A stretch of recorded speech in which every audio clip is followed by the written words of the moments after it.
All right, and we are live with session 30 of our Drowned Gods campaign. We're hitting the big 3-0 today, so very, very excited for that. We're not over the hill yet, but we're getting there. And I forgot to ask, do we have Akalupu notes? We do. They will not take long to do, but we do have them. Yeah, I don't think our recap will take long. Combat tends to be that way. All right. Fight Jello shots. Jello falls from sky. We fall into Jello. Kill all Jellos and rest in cave to heal. You're not even going to mention the one that you fell into the pit slime that I did. almost killed all Jello. of you? Okay. I did. We fell into Jello. There was just not a lot of fanfare for how epic that battle was. It's because Akalupu almost died. Akalupu's like, we're going to forget about this one. Mm-hmm. He's rewriting history. Exactly. Yep. I mean, that's literally Akalupu's job. True. All right. And everyone remember to reset your hero point pools to 1. And who would like to give the recap for an extra hero point? And Abe, you went last time, so it's got to be someone else. I could go. Nice. All right, go for it. This is an easy one. So last time we picked up right after you had left Starfire and Blackrock behind. You took Yasuka with you, and you were heading into the area with the waterfall right in front of the cave. Yes. So we appear expecting to be making our way towards late stage capitalism, but we know from the prophecy that we will have to fight the followers of late stage capitalism first. Yeah. So we're on our guard. And Akalupu finally learned what to do with his stone. Did that happen before the fight? Yes. Okay. Yeah. So, what's her face? Blackrock. The smart one. Blackrock. Is like, yo, dude, that stone is magic. You're an idiot. Put it in your face. And we were like, put it in your face? What? And sure enough, Akalupu pounded that stone into his forehead. Well, I mean, I guess not pounded, kind of sank in there, but it's funnier to imagine that way. He's like, go in! And I forget exactly what powers it gave. I think it was extra health. Yeah, so he gets 15 temporary hit points that can be refreshed every long rest. So that was good. We learned not to just... I did check on Hero Lab and tried to get it to work, and even when I went in and manually set it that it would give you 15 hit points, it still doesn't show up, so unfortunately you're just going to have to track that separately. Got it. But yeah, now we know not to just stare at shiny rocks. We should investigate them.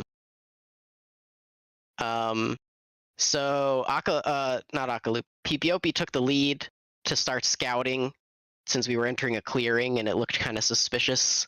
Stealthily looked around and didn't find anything. And so Akalupu just kind of frickin' charges in, just thump, thump, thump. And notifies all of the slimes in wait that we are underneath them, so they drop down onto our faces. Luckily, we rolled really well, so no one got diseased. Actually, Sammy is diseased. She has an onset of 2 days. Luckily, everyone but Sammy rolled really well, so only Sammy got diseased. We don't care about her anyway. Oh, poor Sammy. She can die of slime rot, whatever. It's not like she's the one keeping everybody alive all the time. Harsh. So yeah, then we fought those mini slimes and we're like feeling good about ourselves. We're like, yes, we're strong, we're adventurers. We've barely even lost any health. Let's freaking take down late stage capitalism, step into the lake, and it's not a lake, it's a multi-dimensional pit of despair. It was the bourgeoisie. And so I used the pouch. Well, I inadvertently used the pouch after acrobatically leaping out to escape the trap. But Akalupu was not so lucky, and neither was Blackrock. Yasuka. Yasuka. Blackrock's staying back, right. So I toss in the pouch of holding because that was what I was told to do by the vision of being locked in a pit. So I toss it into Akalupu, thinking that he would use it, but then it just happened. What's up? Oh, we were talking about something in our fridge. Oh, sorry. So yeah, then some weird multi-dimensional physics happens, everything explodes, everyone takes massive damage, the bourgeoisie and everyone inside, and then we go to work, just slashing the slime off of this thing little bit by little bit. Yeah. Unfortunately, it got you all grappled after that. Yeah, the epic finale consisted of everyone being grappled, pulled back into the pit, passing out, and the final ticks of damage come through and basically finish off the bourgeoisie as the last of us are kind of dying in the center. Yeah, it was ridiculous. And Sammy comes in and saves all of us. Yeah, Yasuka got it to literally 1 HP with her last attack, so it was all down to you actually hitting it to finish it off. Yeah, so then we took it down. Now we're not feeling so great about ourselves anymore, considering we're all unconscious. We nurse our wounds a little bit, go into the cave behind the waterfall, kind of on our guard, expecting maybe another boss fight. But it turns out there's just like a picnic area, and no one seems to have gone any further. So we're wondering if the rumors of late-stage capitalism being defeated are, in fact, false. Exactly, and that brings us up to the current moment. Wait, so I, don't get it, Pipiopi. You're saying that, no one's gone any further than this wall in front of us? But, doesn't Queen Luna, kill late-stage capitalism every year or whatever? Well, what Queen Luna is telling you and what my tracking instincts are telling me are two entirely different stories. That's super weird and kind of sussy. Maybe she, teleports back there or something. Or, and I know this is a stretch, she is a power-hungry, manipulative loser. I mean, who lies agree to there. Everybody so that she can have power. So, her crown is a fake? I mean, it's not fake to her. Yeah, I guess, she still gets to order people around. Yeah. Well, if we can take down late-stage capitalism and get the real crown, then we can order people around. Yes. All right, so you guys are in this cave. It's pretty dim. Luckily, Yasuka and Manoanui have both used their light cantrips in order to spread some light around. Over to the left, you actually do see some light emanating from this hallway here, and you can probably just barely make out some little glorping creature over there, kind of doing a little jiggly dance in a pool of water. Over to the right side, however, it seems to be quite dark and a little bit spooky. And then in front of you is this wall, but you can tell that there seems to be something behind it, and I'm sure you guys can see a little bit. There's another passage leading due north. Okay. I say we go to the Glorpin creature first and kind of work our way around clockwise. That's just my take. Maybe it's a sentient glorp. Help us navigate. Right? That's what I'm hoping. Who's drawing over here? What? That's crazy. Who would do something like that? What? Anna's What? drawing random stuff on the other side of the wall. And I'm deleting it. Aw, you ruined that. So, like, should we call in the girls and have them set up camp here before we head any further in? The girls? Yeah, Blackrock and I've forgotten her name. Yasuka would not have forgotten her name. Starfire. Blackrock and Starfire. What are they doing outside? We told them to wait while we checked out the opening. They shouldn't be too far back. Yeah, let's bring them in here, and we can use these pillows to about indoors. Okay, I'll go fetch them. Okay, and she's pretty quick, so a couple minutes later, unless y'all want to do anything terribly dangerous without her, they'll be back pretty quick. There we go. Quick, while all the unicorns are away, let's fight late-stage capitalism on our own. All right, go for it. Yasuka's not there yet. You got a few minutes. Go, run, fast. Change your mind? That'll give us our best chance of winning without any help, which is the real winning. Exactly. You don't need anybody to help.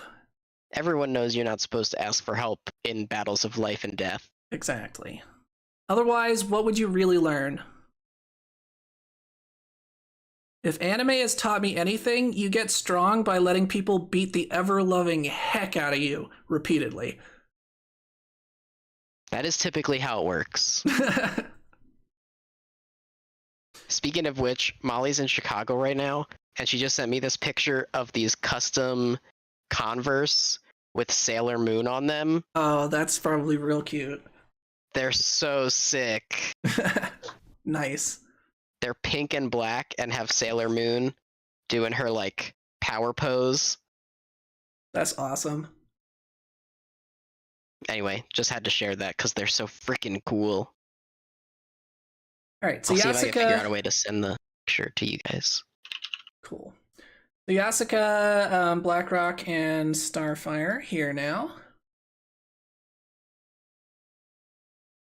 So we haven't rested yet. Is that correct? You did a 15-minute rest and all spent a point to get your stamina back. You have not done a long rest yet.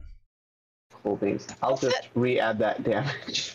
I thought we had agreed that we were going to camp for the night. So that's what we talked about last time. You haven't done that yet, though. So you'll have to decide whether you want to go ahead and camp now or you want to try and fight a little bit more before you camp. Keep in mind, you only have 2 days before Princess Luna shows up and things get pretty complicated. So you have tomorrow and the day after to finish you don't know how much dungeon. I say we at least explore this area first. Because look at that guy. He can't be evil. He's too happy looking. Exactly. Oh, those Yeah, are it could super be. Literally cute, Jason. be late-stage capitalism. Yeah, it could be. It You could don't be. even know. Could be a nice little So- friendly fella. Starfire seems familiar with the different like late-stage capitalism and its protectors, so if you want more information, she's the one to ask. And yeah, those shoes are super cute, Jason. I like kind of want them. Right? You need to get the tuxedo mask shoes so that you can match Molly Oh. in the Sailor Moon shoes. I'll ask her if they have those.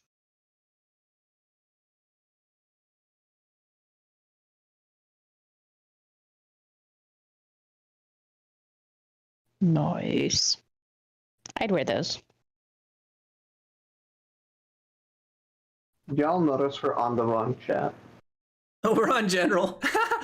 Yeah, I just saw Jason in one, and so I just joined the one he was in. Well, because we were playing Smite. Yep, exactly. So I didn't even think about that. Let me check.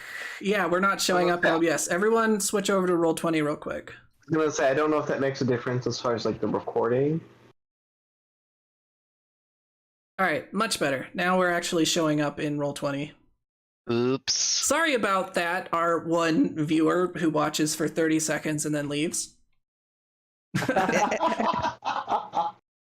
they not hear us then? No, they could hear us. It just doesn't show like who's talking because I have an overlay that lights up who's talking at any given time.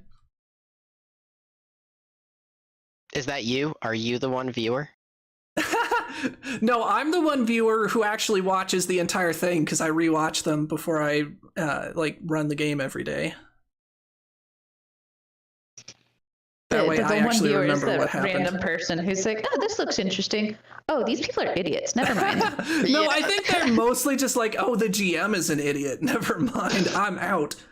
That would be me, though. Sometimes I go on Twitch, I'm like, let's sort by the least number of viewers. And then I hop into the stream, I'm like, oh, that's why they don't have any viewers. Right? Yeah, I would definitely have 0 viewers on Twitch and would absolutely deserve it. I need to get a voice changer and then, get myself a VTuber model. Yes. Exactly. I support that. I donate. All right. Especially if I bounce a little bit. I'd encourage you to donate. I think the thing is that since we know you, that'd be a little weird, but... But we don't know the VTuber character. Exactly. I don't know. I don't think I could get over the fact that I know who this is. Like, behind. Yeah, I mean, I'm ugly enough. I can definitely see that you would not be able to get over that, regardless of how many degrees of separation there are. All right, so you guys gonna talk to Starfire? Try to learn a little bit more about what's going on. So, what did your mom? Wait, the Starfire, the daughter of Luna?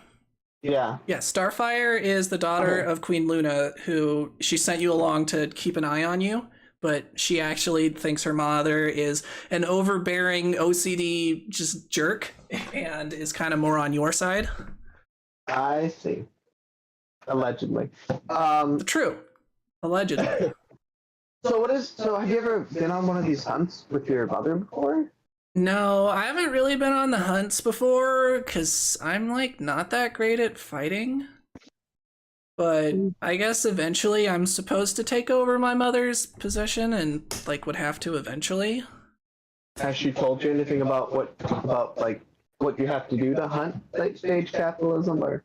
Not so much totally specific information. It's more like we have a lot of lore and a lot of paintings and stuff that goes over late stage capitalism and how to defeat it. Well, what happens in these paintings and lore? Well, in the stories, you always have the approach to late stage capitalism where you have to fight your way through the bourgeoisie, which is a giant slime that tries to absorb everything and just consumes endlessly. And then after that, the other 2 defenders on the inside, I don't know where they would be, but there should be 2 more of them. So there's the 1% and the banks. And they kind of work together to protect their own interests and, destroy the common man. And then on the other side is the big tech and just soulless corporations who are protected by lobbyists who just pelt you constantly while you try to defeat them. But then once all of that is defeated, late stage capitalism should be vulnerable.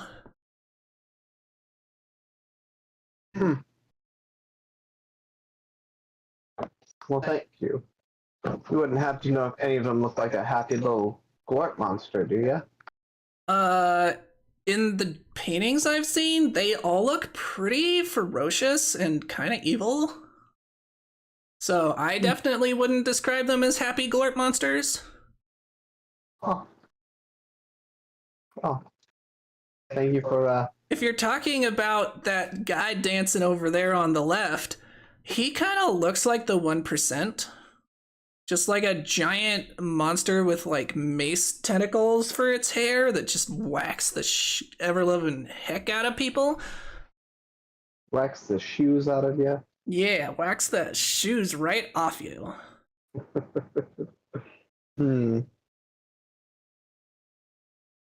I say we go talk to him. He looks friendly. Yeah, I wouldn't count on that. The 1% are notoriously self-interested. Yeah, look at this little guy. He's got two little chubby hands. Akalupu thinks you should just go up and say, "Hey, Brendo." That's a good idea. Yeah, you That should ask for always a goes well. You should ask for a handout. This is Yasuka now. Yasuka's like, oh yeah, you should ask for a handout. The 1% is like notoriously, generous and whatever. She stifles a giggle. You know what? I'm gonna go talk to the 1%. Can I roll diplomacy and see how that works? Let's see. So if we're doing that, we actually would go into a social encounter. Okay. So let me add the 1% to our board. All right, he's now on the stage. And what is his intelligence? All right. Bottom of Newix? No, the 1%. So yes, you may now try to talk to the 1% if you would like to. I assume the rest of the group is going with him, so he's not alone in the room. I mean, like, I don't know. Last time I did something reckless, I got ditched. So Akalupu will stand next to the probably going to get hit in the face wizard. All right, Sammy's gonna go over here. buddy, Is PPOP coming? Yeah, can you move me? I had to go into the other to All right. look for the puppy. Do you want to She be disappeared on me. up like next to the rest of the group or back with Sammy? Up with the rest of the group. All right, Yasuka's gonna go as well. All right, so you go up to the 1%. I'm not saying hey, friend. And there's a hole in the roof above you that's letting light stream in, so this entire area is lit up even without the need for your light spell. Nice. Hey, buddy. Bloing, bloing. It's kind of just What, glorping.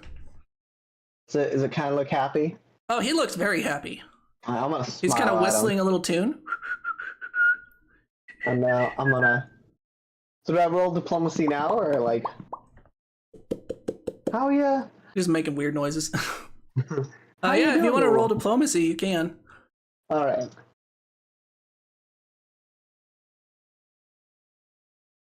I'm gonna use my hero point to re-roll that. It's not a bad roll. 27. Nice. What you doing in here, friendo? Buddy? Whee! He's like, and he kind of spins a little bit and claps his little pudgy hands. Bree, bree. Oh, you're such a cute little guy. You wanna show us where your friends are? He kind of just like reaches down to the water and splashes it up a little bit. Wee, wah wah wah. I'm gonna get a little closer to this happy little guy. He seems kind of happy. I'm gonna go to the edge of the water, kind of like squat down, and like maybe splash a little bit of water on him. So he kind of just burbles a little bit and then splashes a little bit back, and he's also gonna move a little closer. Oh no! And he's gonna he reaches down with he leans his head forward, sucks up some water, and kind of spits it at you. Hee, ba ba booey. Oh, that's right, little guy. Baba booey. I'm gonna. Well, I don't want to touch him because I don't want to get slime rot. But I'm gonna give him a leaf. I'm gonna pick. Well, I don't know. Top. You never know if this one will give you slime rot or not. Maybe. I'm gonna give him the. I'm gonna pat him. I'm gonna pat his little head. All right, so you're gonna move closer so you can pat him in the head. I guess. I feel like this is maybe not the best idea, but you know what? We're gonna do it. All right, now we roll for initiative. Oh crap! He has the slime has an intelligence of 0. You can't communicate with it Oh dang it! in any meaningful way. Wait! I've got a ability that's train animals. Can I train this thing? Animals require an intelligence score in order to be trainable.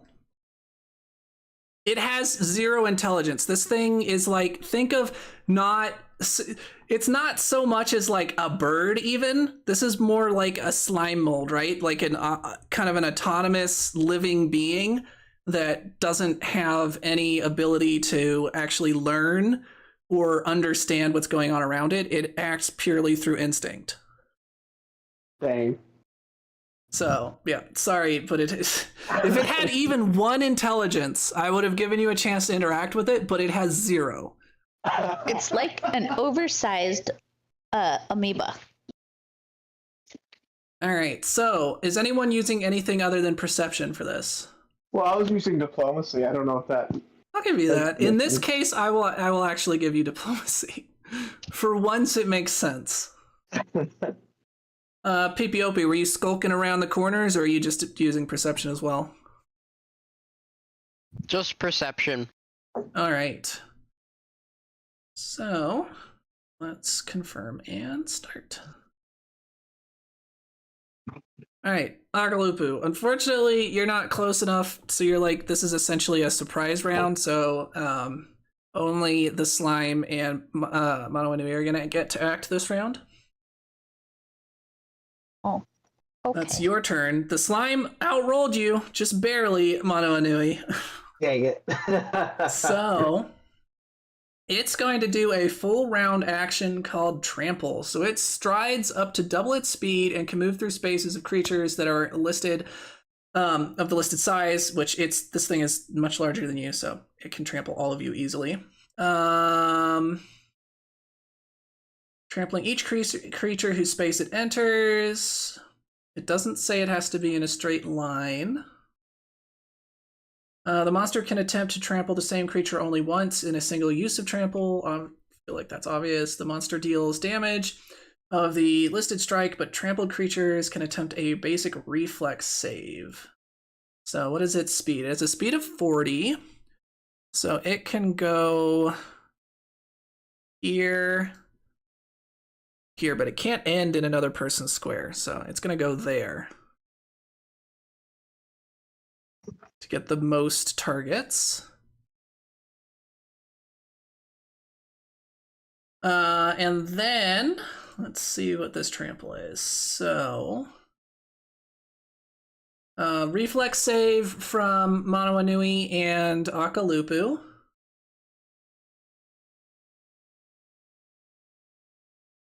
Dang, I got a 10. And then Akalupu. I got an 18. All right, so that is just barely a failure.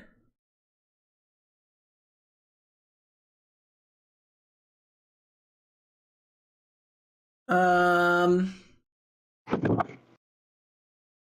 let's see, damage wise, it does 2d8 plus 8 plus mucus. Ah!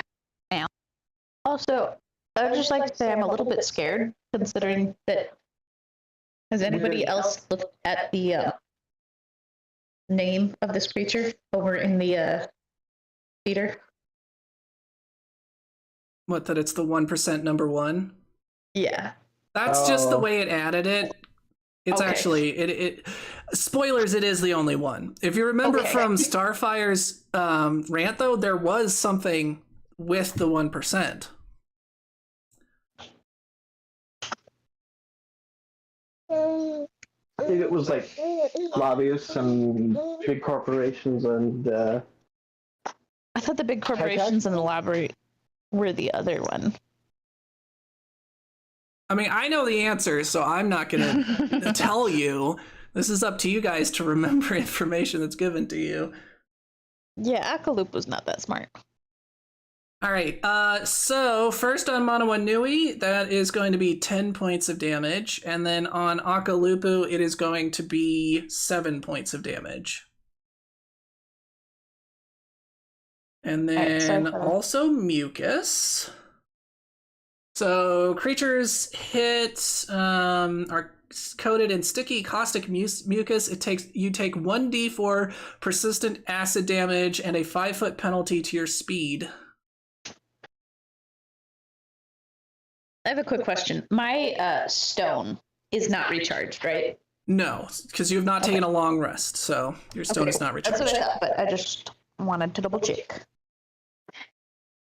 A guy can hope. Yep. All right. So that was a full round action. So if I forget, try to remind me to give you the 1d4 acid damage on your turns. And that's it for the 1%. All right, Manawanui, you're up. All right. Let me see what I want to do. I have a question for when it's my turn. You can't trip slime, can you? Do these actually have any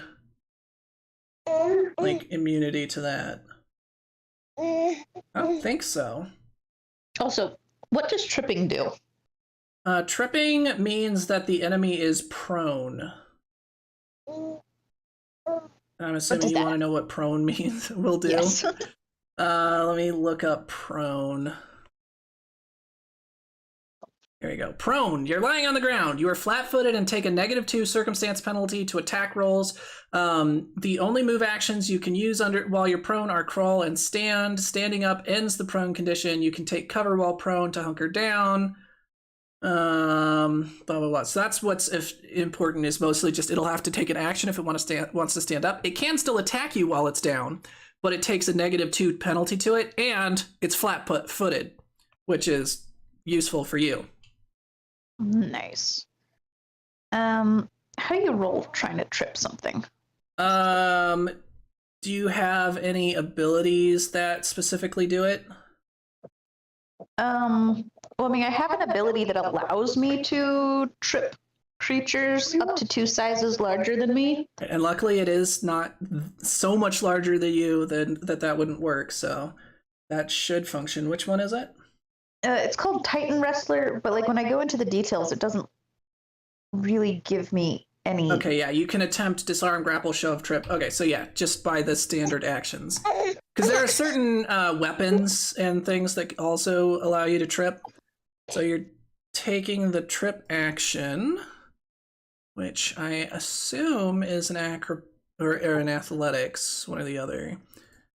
Let me open up the cheat sheet.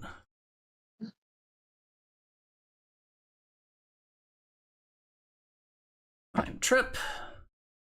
And the cheat sheet, the actions cheat sheet should be in everyone's journal. Oh, nice. And there's thievery. All right, trip is athletics. Okay. Cool. All right. Good to know. Thank you. No I will problem. let Manui get back to his actual turn. I have a question now. Is there any way I can like roll either nature or medicine to like get the slime off me before it does the 1d4 damage? So not before it does the damage, because it's going to happen on your turn before you can take any actions.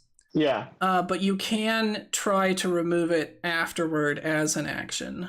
Would that be nature or medicine? That would be medicine. Okay.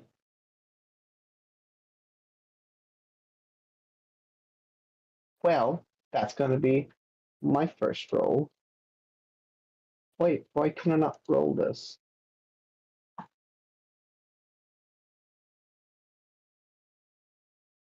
Want to roll it. Won't let me roll my... Because you're untrained. I don't think that should make a difference. You should still be able to roll it. You just won't get any bonuses. You roll any of them? I can't roll any of my skills. All right, well, you can just roll it in Roll20. I can't. What I put on the phone. /R 1 20 plus 1 I can't see that because it's too tiny. A 15. All right, that is good enough. So you're still taking the 1d4 from this round. Already. All right, so you're taking 2 damage from that, and then you use 1 action to basically like use some of the pond water to clean it off of Wash it you. off. Okay, so I'm going to roll Ray of Frost. I gotta. Oh, it's the entire page. I think I just gotta refresh it. Okay, I'm going to use Ray of Frost. And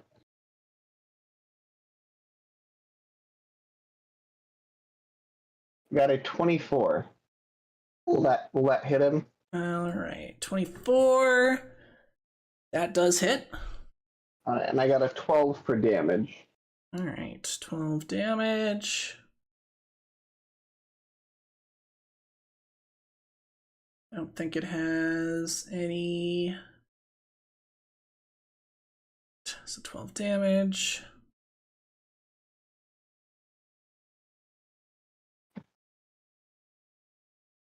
All right. So that's the other 2 actions. So that's it for your turn. And Yasuka is also not in the surprise round. PPOP. As a rogue, I would give you a reflex save to try and act in this round.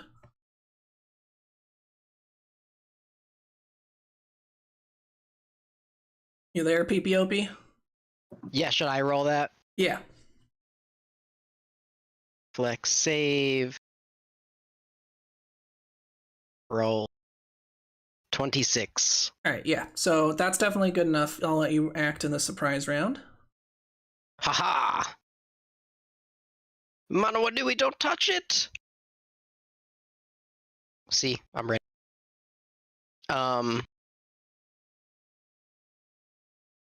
Okay, what do I want to do?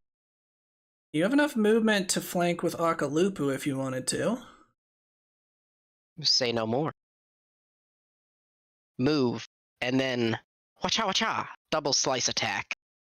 All right, and he is flat-footed, so you get your sneak attack and all that fun stuff. Where's my daggers? Roll the daggers.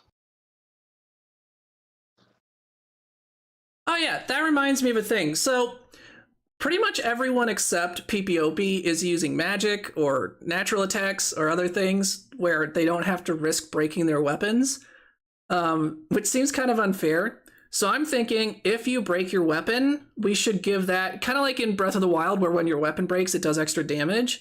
I think whenever you break your weapon, you get a free second hit. As basically like it's breaking off and splintering inside of them, doing extra damage. I like that. Yeah, I think that's fair. I think that's fair. And technically that would mean that wooden weapons will overall deal more damage than stone ones, because you would want them to break and they're easy to make. But I think that's fair. Sounds good to me. Yeah, I don't think it'll change how I'm approaching the game too much, so Yeah. just depends how we want to handle it. Okay, so my 2 attack rolls are 27 and 20. All right. 27 is a crit. 20 is just a normal hit. Cool. So the crit did 22 damage, the regular hit did 12 damage for a total of 34 Nice. damage. Great. And then with the new rules, do you want to keep it where they don't break on a critical hit? Or do you want to change that and then roll 2 break rolls? So if we're doing the new rules, then I think that it should have a chance to break all the time. All right, cool. Then let's roll 2 break rolls. And how much was the total damage? 22 34. plus 34. Okay. All right, so then 2 break rolls. Were you using the wooden ones or the stone ones? Stone, the obsidian ones. All right, then neither of those are breaks.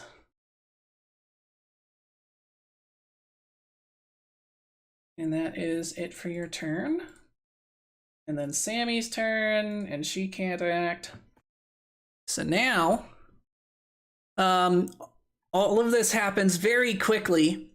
And then, Mano Anui, even without rolling perception, you start to hear some... Well, that's not what I wanted. You start to hear some rustling near you.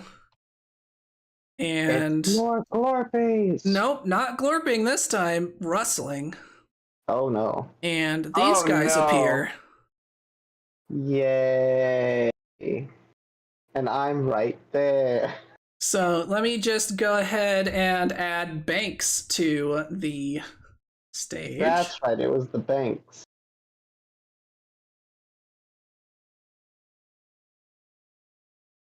Two of them. It's so funny. It's so clever because it's banks, and they're the banks of the pond. Yeah. All right, so Akalupu, you are up first. How do I tell it to roll the initiative for these guys? Because waiting technically just means they could go whenever. Here, we're gonna go ahead and re-roll initiative. And maybe the 1% will roll worse this time. Alright, so we're gonna do initiative for the actual combat this time. Is anyone using anything other than perception? Well, am I still using diplomacy or no? I'll let you use diplomacy still. PPOB, do you want to switch over to stealth as you ninja'd behind the slime where it couldn't see you? 1,000,000%, please. Alright. And then the banks are gonna use stealth as well, because they were sneaking. And should be it. Start. He just rolled even better. Wow. Yeah. Alright, so the 1%, he's looking at a very, very big muscle-bound dude, and he thinks, that's some tasty juice I could squeeze out of there.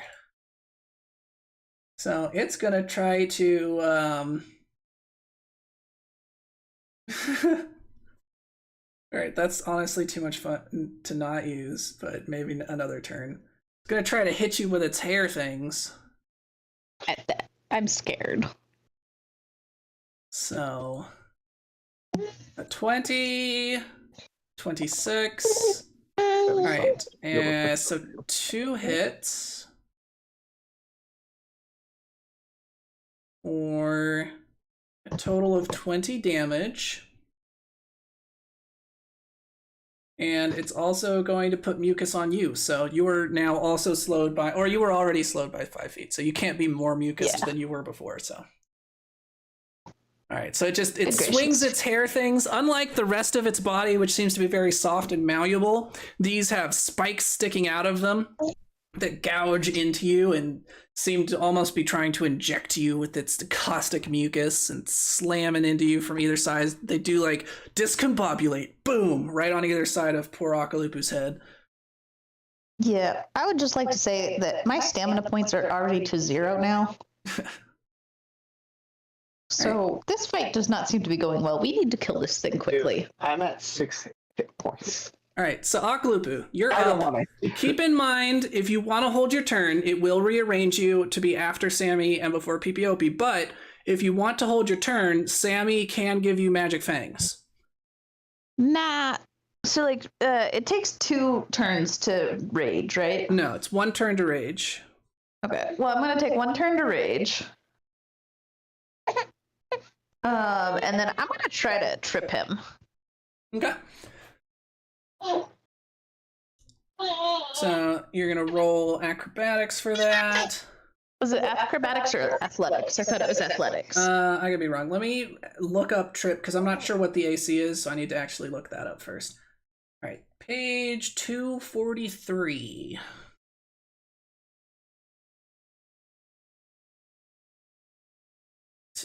Trip. You try to knock down the creature. Attempt an athletics against the target's reflex DC. Sense. All right, so roll athletics. Let's see what kind of reflex this guy has. 25. All right, it has a reflex DC of 12, so yeah, you critted that. I slam him to the ground. Does it have a crit effect? Oh, it does. The target falls prone and takes 1d6 bludgeoning damage. Hey, yo.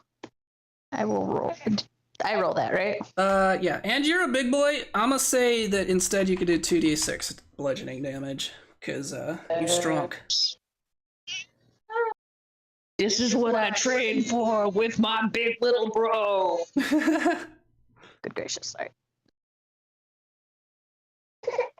Missed this. There we go. 11. Nice. 11, nice. On 2d6? Yeah. It's All like right. almost the most I could do. So the creature is now bloodied. All right, you have one action left, because Trip was a single action activity. Like that. Yeah, I'm gonna go ahead and like bite him. Go for it. Try to bite his soft, flabby bit. Get some more mucus in there. Maybe you can bite one of its little hair things off. Right, 19. All right, that is not a crit, but it is a hit. Nice. Great. 15 damage. Nice. That is actually not bad without Sammy's magic fang to give you the double dice. Right. All I right. think that actually may be the highest I could get. I think it's 1d10 plus 5. All right, so that is Akalupu's turn. So next up is Yasuka. So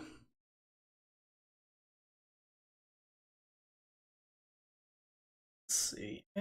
She's going to cast a spell, of course. What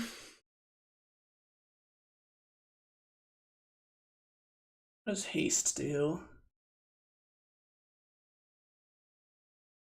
Oh, wow. Okay, she's gonna cast haste on, I think Akalupu is the biggest damage dealer. So for the next 6 rounds, you have an extra action to use for strike and stride actions. So that's attack and move actions. I mean, assuming that you are a willing victim. Yes. Akalupu is always willing to take random magic from his friends. All right, and then that's a 2-action spell, but she does have a single action spell called True Strike. The next time you make an attack roll before the end of your turn, roll the attack twice and use the better result. And can she cast this on anyone else or just herself? Looks like it's just herself, but that's okay. So she's gonna also cast True Strike on herself, so she gets to roll twice and take the best on her next attack. And that is it for Yasuka's turn. All right, so that brings up Sammy. She can't heal stamina. You guys have to use resolve points for that, but she can heal Manawa Nui's little ouchies. So she's going to use a heal spell. So that's going to be 2d8 plus 16. I mean, I'm pretty sure that just automatically makes you full. That is one downside to the stamina system. It definitely nerfs healing. Yeah. Because you can't be healed back to full. You can only be healed back to, around half-ish. And then with her other remaining action, she is going to move toward the door. All right, so that's it for Sammy. Pipiopi, you are up again. This thing is now, I'm gonna say, because it, like, technically you can't be double flat-footed, but considering it's tripped and you're flanking, I'm gonna say it's double flat-footed. So you're gonna be getting, its AC is reduced by 4 now. Nice.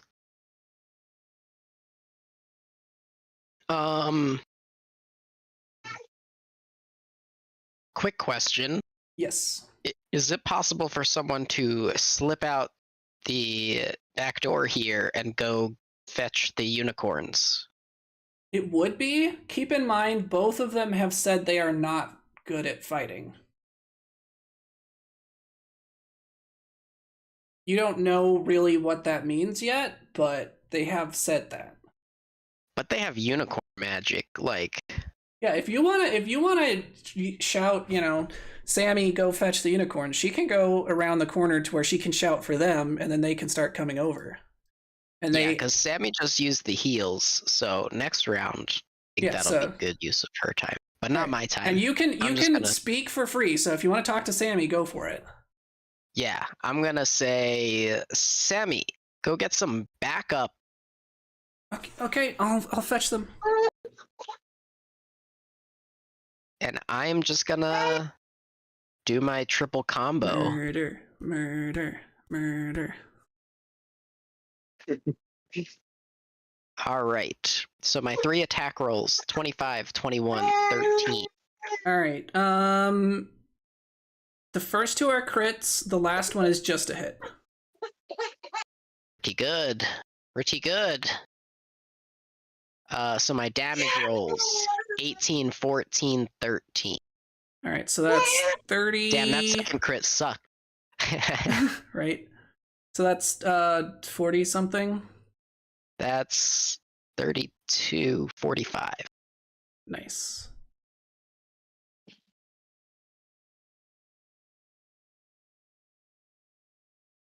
All right. I'm starting to get in some good burst damage against these low AC targets. Right? When you can get those like free crits.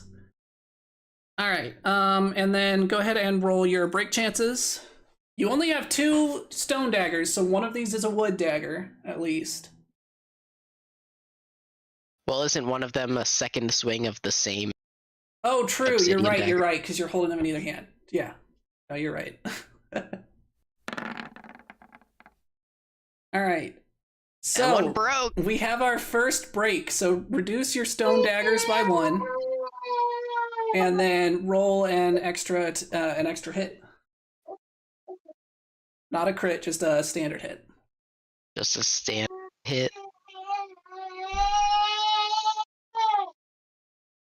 $12 more damage. Noise. So it's now very low. But I lost one of my nice obsidian daggers. Yep. Is this one the obsidian dagger that you stole from Pele, or is it the hardened stone or the hardened wood dagger that you won at the festival? Oh, I get to pick? Because I guess, yeah, they're the same functional. Yeah. So I'm gonna say that the one that I stole from Pele has survived, because I like that one. Cool. So your obsidian dagger still stands, but yeah, as you're stabbing into this creature, you twist for a little extra damage, and unfortunately you catch it on its hard shell on the back, and it splinters off inside very painfully. And that is it for your turn. All right, so Okay. bank number 2 is the one on the bottom. What's he gonna do? Probably just gonna go back to his hiding place and be like, I got Alright, my son out for the day. It's gonna do a couple things. It's gonna take its first action, and it's gonna swing a big old vine right at Mono Inui. It's nice and close by. Oh yeah, 28 will hit. Mono Inui, what's your AC? My AC is 17, so that's a crit. Yep, that be a crit. All right, let's see what kind of damage this does. All right, it does 15 damage. Well, that is the end of me. And you are grabbed. Well, I think I don't know if that matters. I mean, it matters in that it has a hold of your unconscious body. Yeah. All right, and it's going to take that damage and it's going to channel it into healing the 1%. So the 1% now heals for 15 points of damage. Gonna take what damage? What? It damaged you, and then it did that amount of damage as healing to the 1%. That's kind of lame. All right, and Healing then my dang life for. this thing has a move speed of 5. How close does it need to be to reach PPOP? All right, it needs to get to there. So 1, 2. That's its other 2 actions. And you're dragged along, of course. All right, so that's its turn. Now, Manawanui, I'm assuming you want to either... Well, first of all, so you should be dead now. You are dying 1, because this is the first time you've gone down. You don't have any wounded yet. So are you going to roll or spend a hero point? I'm pretty sure you used your hero point already to reroll. Yeah. So I guess I will roll. Can you use your the ones for stamina to Resolve? get back up? Yeah, can you use a resolve point? Let's see. Oh yeah, stabilize. If a character is dying at the start of the turn, the player can spend 1 resolve point to stabilize at 0 HP, gaining or increasing the wounded condition as normal for stabilizing. And at the start of the character's next turn, you gain 1 HP and wake up. So you can spend a resolve point to automatically stabilize at 0. I will do that.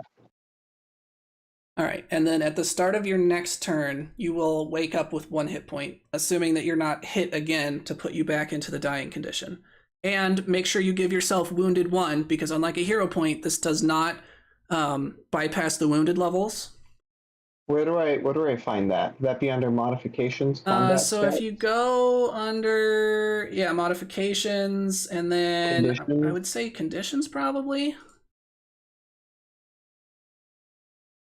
Yeah, wounded is under conditions. There we go. I have added it. Sweet. All right, so that is it for your turn.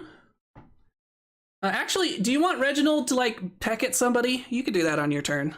I think I shall. All right, let me move Reginald up with you guys. Technically, your pets should be with you. Good old. Or do you Reggie. want to have Reginald? Or can Reginald speak? You need to teach him to speak. He could go fetch the unicorns. I haven't taught him to You speak. could send him to go peck them, see if they get the idea. What's his movement speed? He's got a movement of. Dang it! Why are you so slow? 25. So he could only get to like about here. Yeah, because he only has 2 actions. All right. You know what? No, we're gonna have him try. Can he like try and get me ungrappled? If you roll really, really well. What would he have to roll? Really, really well. No, what skill? Probably, let's see, what are the available skills? Because I'm thinking probably it was athletics for grapple, right? I believe so. Yeah, and athletics. All right, don't let me down, little buddy. Don't let me down. He got an 18. That's better than I was expecting, but not quite enough to free you.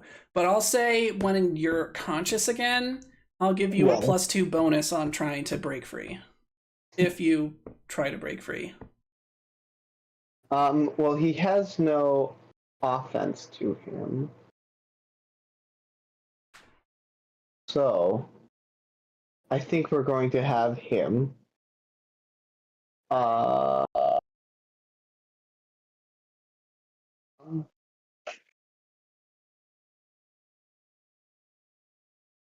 Huh. Can I try and have him heal me? He's got a +3 to medicine. No, Reginald can't heal you. I'll Can't, let like- you retroactively have stashed a spell for him to deliver if you want to have him deliver Okay. a touch spell. Yes, I am. I'm gonna have him deliver. But if you what do was- that, it would take both of his actions, so he will not have tried to break you free. That's fine. He is going to do shocking grasp. All right, so he All right. moves up to the vine creature. Yeah. Oh, then I gotta go to Mono Inu to cast that. Does it get a fort save, I want to say? It gets a. Oh wait, you've already used Shocking Grasp for the day. Oh, that's right, because I used it last session. Yeah, but you got hit. You can actually use your Blood Vendetta on these vines and have them bleed plant juice. Well, that's what we're gonna do then. I kind of Alright. forgot that they weren't slimes. Yeah. All right. So on their turn, they do get a will save. Let's have this guy roll a will save real quick.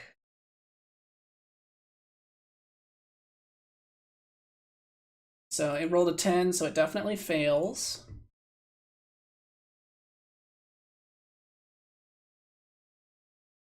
Then do you want me to roll the? Yeah, so they take 2d6 persistent bleed damage. And then if they fail, they did not critically fail, but they failed it. So the target takes the full persistent bleed damage until the bleeding stops. The target has weakness 1 to piercing and slashing damage. Okay, that's actually also useful.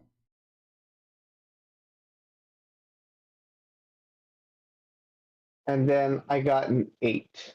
All right, cool. Let me see if I can put weakness 1. Doesn't look like it. All right, so just remind me when you hit it that it's weak to piercing and slashing damage, and on its turn, which it's number 2. Yeah. On its turn, it's going to take 8 bleeding damage. Could I have Reginald do chill touch? It's not a touch spell, or is it? Is that one a touch spell? I think I'm Thought thinking it of was. Ray of Frost. Chill touch probably is actually a touch spell. Yeah, Let's see, range touch. So yes. Alrighty. It's just roll for damage. I don't know why there's no roll to hit. So it has saving throw of Fortitude. Okay. So let's let Banks number 2 roll Fortitude. Okay, Fortitude is pretty good. 18. Your save on that. Chill touch is 19. Okay, so it fails, just barely. And that's an additional 8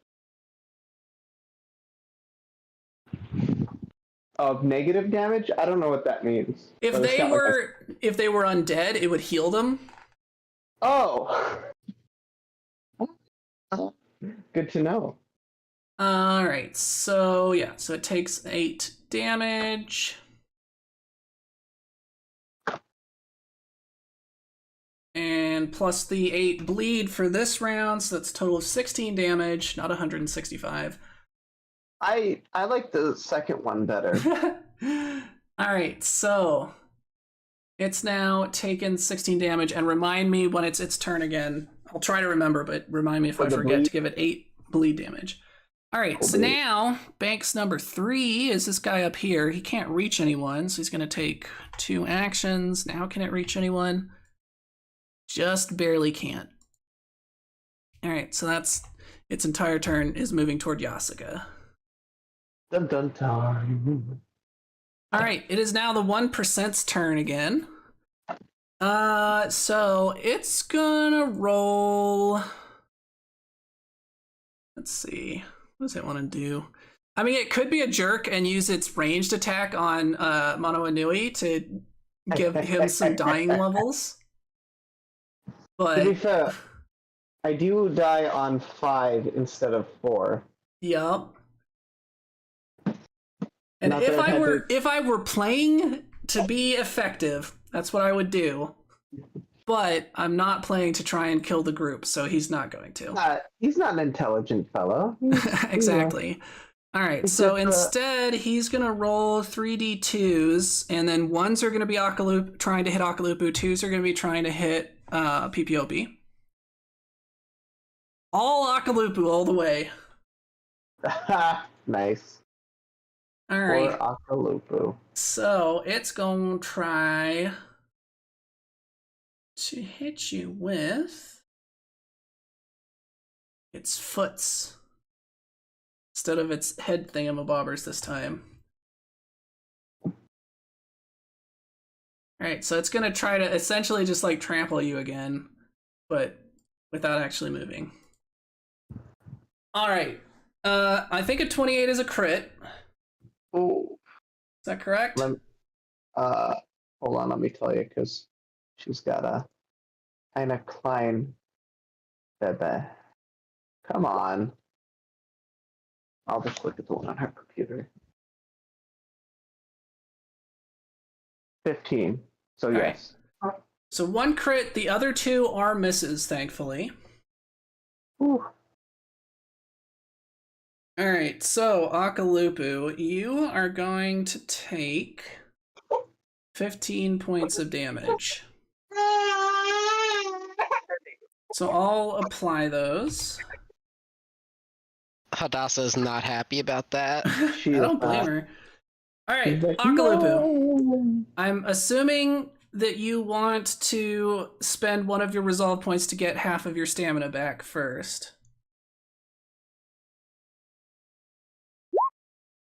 She's typing something. She says yes. Okay. So let's reduce your resolve points by 1. And then you're going to get half of your stamina back. Half of 27 rounded down is 13.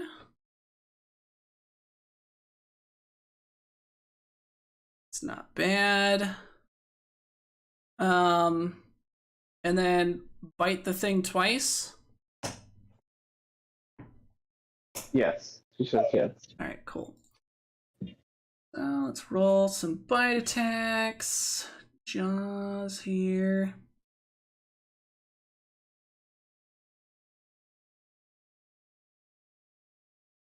All right, a 10 and a 12.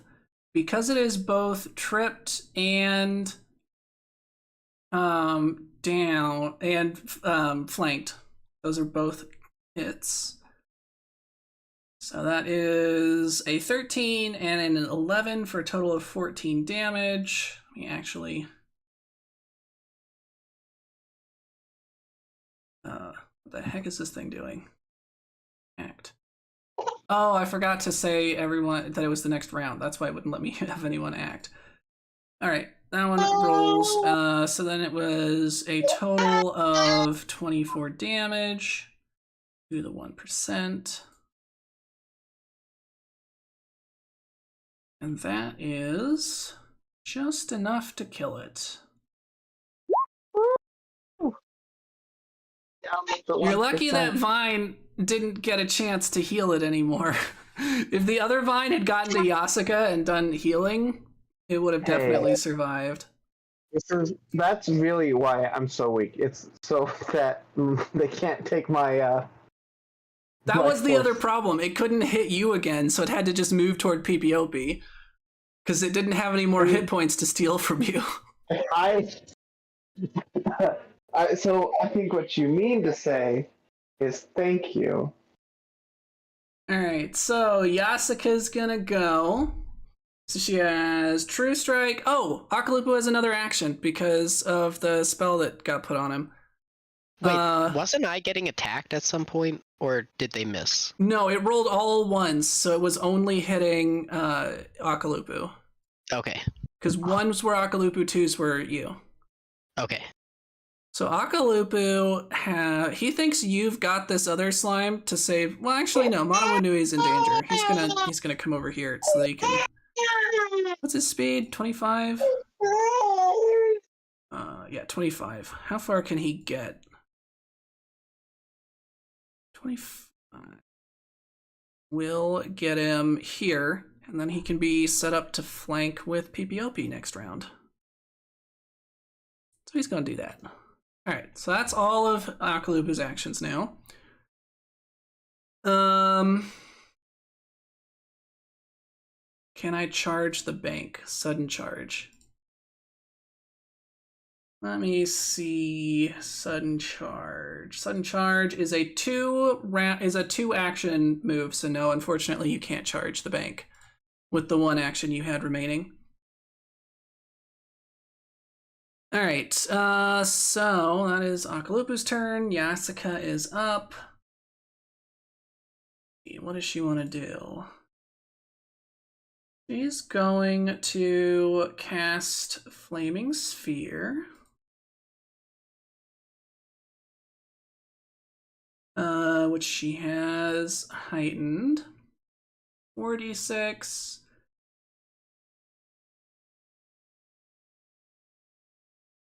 Let me see something.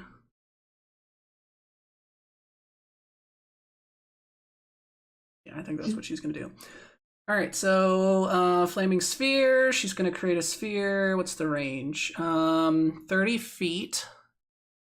So how far away is everyone? Wish I could put it on this one. So she's going to use her first action to move. And then her her next two actions are going to be to create the Flaming Sphere. So the creature gets a reflex save. This is Banks number 2. It's reflex. Surprisingly good for a plant. An 8, so it rolled a 1, so that's a critical failure. That's good news. Does it have a critical effect, though? It does. All right, critical failure. The creature takes double damage. Nice.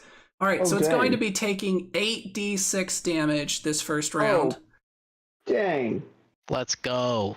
Let me find a fireball to put down for the sphere. Perfect. Oop. All right, there's the sphere. I'm gonna put it right here by Manawanui so we can get nice and toasty. Keeps me warm, you know, keeps the organs and stuff from dying. Exactly. All right, so now this is gonna be 8d6 damage. There's no, like, bonus on top of that.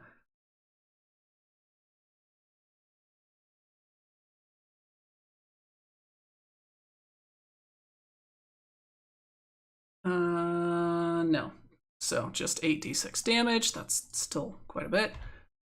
Roll high, come on. Now there's a couple 6s in there. Nice, 31 damage. And do these guys have any weakness because of their being... Nope. All right, so just 31 damage. That's still pretty good. All right, so Banks number 2 is now bloodied. And that is it for Yasuka's turn. So now Sammy. Sammy's just like, PPOP, should I still go get the others, or should I stay here and buff Akalupu? It seems like we're actually winning now. Yeah, now that the 1% is down, let's finish them off. All right, so she's going to stick around, and she's going to use one action to move away from the other banks, because she does not want to get grabbed like Manawanui did. And she's going to then cast her use of Magic Fang on Akalupu. So Akalupu, you now have the +1 to attack and double your damage dice. Woot woot. So that's Sammy's turn. And PPOP, you are up.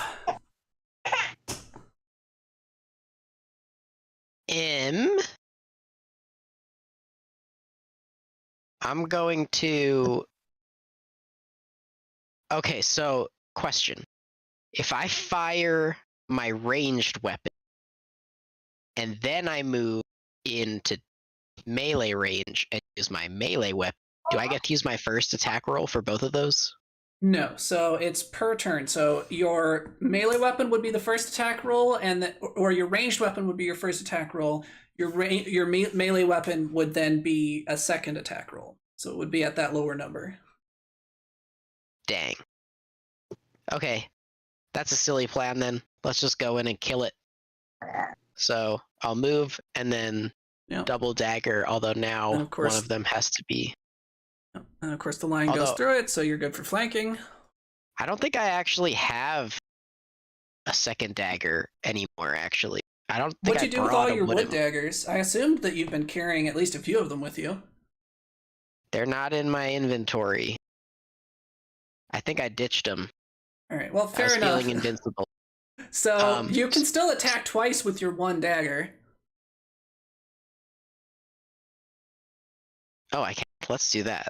Yeah, of course. Duh. Just double stab, idiot. I'm so used to the akimbo. Exactly. All right. So yeah, let's shank do the that. bank. Hashtag shank the bank. 23 and 22 are my attack rolls. All right. Let's see.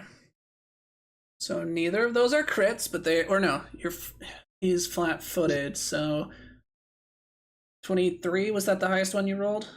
23, yes. All right. So those are both hits. Neither of them are crits, but they are flanking, so you do get your sneak attack bonus. Yes, and they both hit for 9, so that's 18. Nice. And then let's get those break rolls. Whew, close one. So since it is stone, neither of those are breaks. I think one of them would be a break with a wooden dagger, though, because it's 25% break chance, if I remember correctly. Yeah, so I'm glad I didn't bring along my wooden daggers. I mean, it actually would have been good, because you would have gotten more damage, and wooden daggers are cheap to make. Right. I need to start bringing a stash of sticks. Exactly. Just whittle in your free time. All right, so that is it for that. Now, unfortunately, Banks number 2 is starting his turn with a giant flaming sphere in his face. So it gets a reflex save. And if it does, the reflex save is only for half damage, so even if it succeeds at this, it may die anyway. I know I probably shouldn't mention this because it's not helpful to our group. Oh, the 8 bleed too. Yeah. Well, also Akalupu and Manawanui both have acid on them. Manawanui got the acid off. Okay, well Akalupu still has acid on him. Oh yeah, you're supposed to take 1d4 damage on your turn. So let's see how much you took when it was your turn. Manawanui, before he died, washed the acid off. Alright, and Banks number 2 has less than 8 hit points, so the bleed damage just automatically kills him. Regardless of the flaming sphere or anything else going on. So let's remove him from the stage, because he did. And mark him appropriately here. Alright, so Banks number 2 dies on its turn. Manawanui, that luckily means it did not have the chance to try and increase your dying score, so you are now conscious with 1 hit point. Heck yeah, 1 hit point. Now you are prone, so if you want to be standing, you're going to need to use 1 action to stand.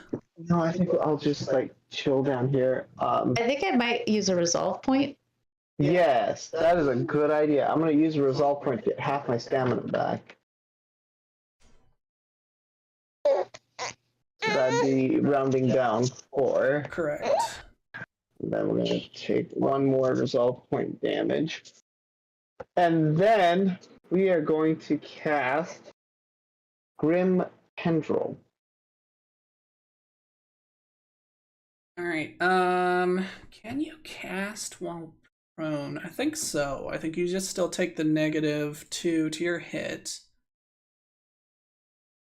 Does Grim Tendrils even require you to roll an attack? No, it just requires the thing to roll a save. Okay, that's kind of my thought. So, yep, that works perfectly while you're down. All right, so Grim Tendrils, what's the save? Fortitude? It's intelligence. Intelligence is not a save. It's fortitude. It's fortitude. All right, Fortitude. It was a DC 21 or 19. I think it's a 19. All right, well, it rolled an 11, so I think you're good either way. Okay. Yeah, DC 19. All right, so it's going to take full damage. And so I got 7, and it has 1 bleed. All right. Affects 1 per bleed. Hold on. What does that mean? And 1 persistent bleed damage to the living creatures in the line. Each living creature, yeah, so it's just 1 bleed. Okay, full beans. All right, so you said 7 damage? Yes, sir. 7 damage. Oh no, it's going to be coming after me. I should have moved. Don't forget that it has bleed. That's all of your actions. Try to remind me that it bleeds. All right, so first of all, it takes its 1 bleed damage, of course. And then it's gonna try to move where it can reach you. So it's 1. I don't think it can reach you from there. Not quite. Now it can. Can I have Reginald move in the way? No. Remember, Reginald has the thing now where if Reginald's gonna die, you have to take the damage, not the other way around. You can't do it. Get down, Mr. President. Nope, Reginald cannot, but you have to if Reginald's about to die. Yeah, but he's got more hit points than me. For now. All right. So it's going to attack. It only has 1 action left, luckily. It's going to attack Mono and Nui, of course. You're prone, so your AC, what is your AC normally? 17. 17. All right, so now it is a 15. 29 is definitely a crit. Lame. Boo. So it does 28 points of damage to you. You are now grappled once again. And luckily you only actually had 1 hit point, so it regains 1 hit point. See, guys, it's a strength, not a weakness. All right, and Mono Anui, you are now unconscious a second time. You are now at dying 2 because you had wounded 1.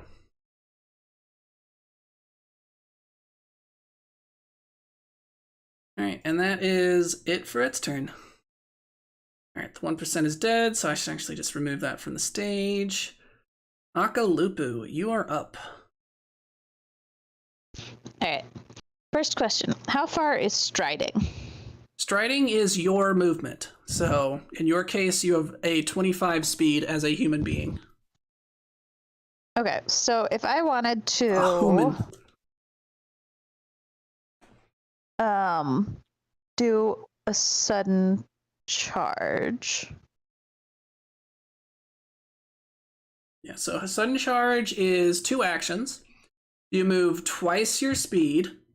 So you can stride twice. It does not require you to go in a straight line, it doesn't look like, which is helpful.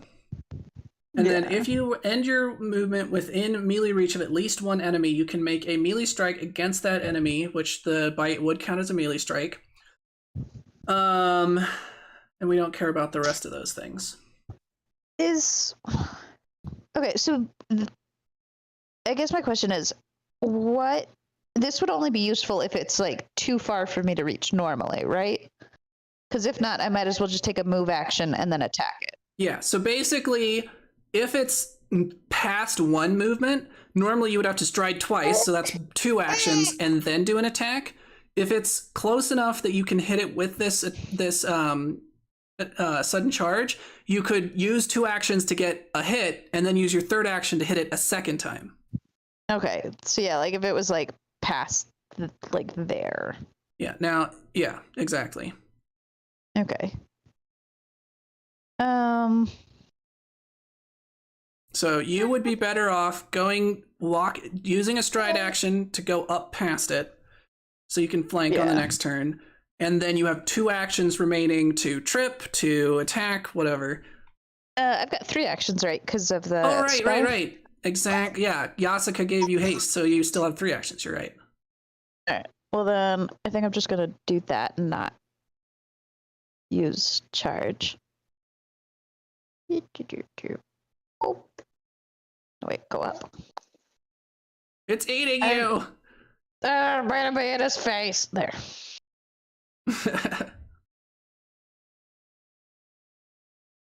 I'm just confused because the tiles on the floor don't match up with the actual tiles that we're in. Yeah, unfortunately.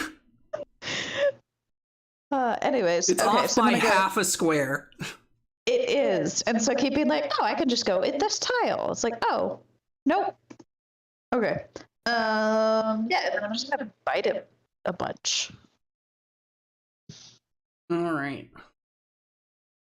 Alright, so 10, 17, and 2. All right. All 3 of those miss. Or no, did you include your +1 from the Magic Fang? No, so that's 11, 18, and 2. Yeah. Okay. Or So 3. the 18 hits. Oh yay, I get to bite him at least once. And then the Magic Fang increases the dice. Correct. So now instead of 1d10, it's 2d10. Okay. 18. Nice. That is pretty good damage for a single hit. All right, 18 damage. And that is it for Akalupu's turn. You have to do the next round thing. I always forget. There we go. Now you act. All right. And then Yasuka. How far can she move that ball? Flaming sphere. Let's see. On subsequent rounds, sustain the spell, leaving the sphere in its squirrel or rolling it to another square within range. All right. And range is 30 feet. So.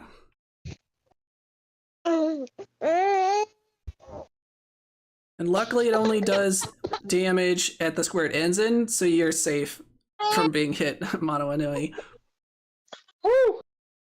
Alright, so she rolls it right over your face, leaving a nice scorch mark that doesn't technically do any damage. Alright, and now this vine gets to make a reflex save, and she's also going to cast a second sphere on it, so we're just going to do those both at once. So, 1 action to sustain and move this sphere on the left, another 2 actions to create the sphere on the right, and then 2 reflex saves from the bank. Let's see. That is a 22 and a 15, I think, is 1 success. Yes, just barely 1 success. All right, so the first sphere is only going to do 2d4 damage, or 2d6, I mean. And then the second one is going to do the full 46, so that's 66. Only it was 6t6 instead of 6 delta 6. All right, 21 damage. Still not bad.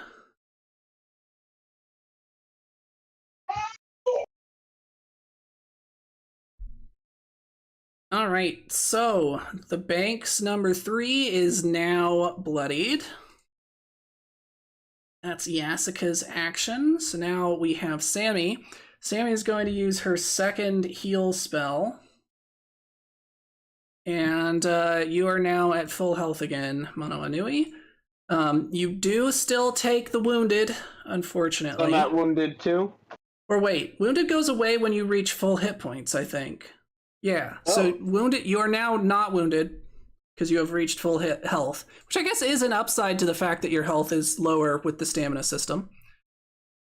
So wounded now goes to 0. You are now conscious and can act on your turn, and you have full hit points. Obviously, that does not help with your stamina. Stamina Pamina. All right, Sammy doesn't really have anything else to do, so she's just going to end her turn there. BBOB.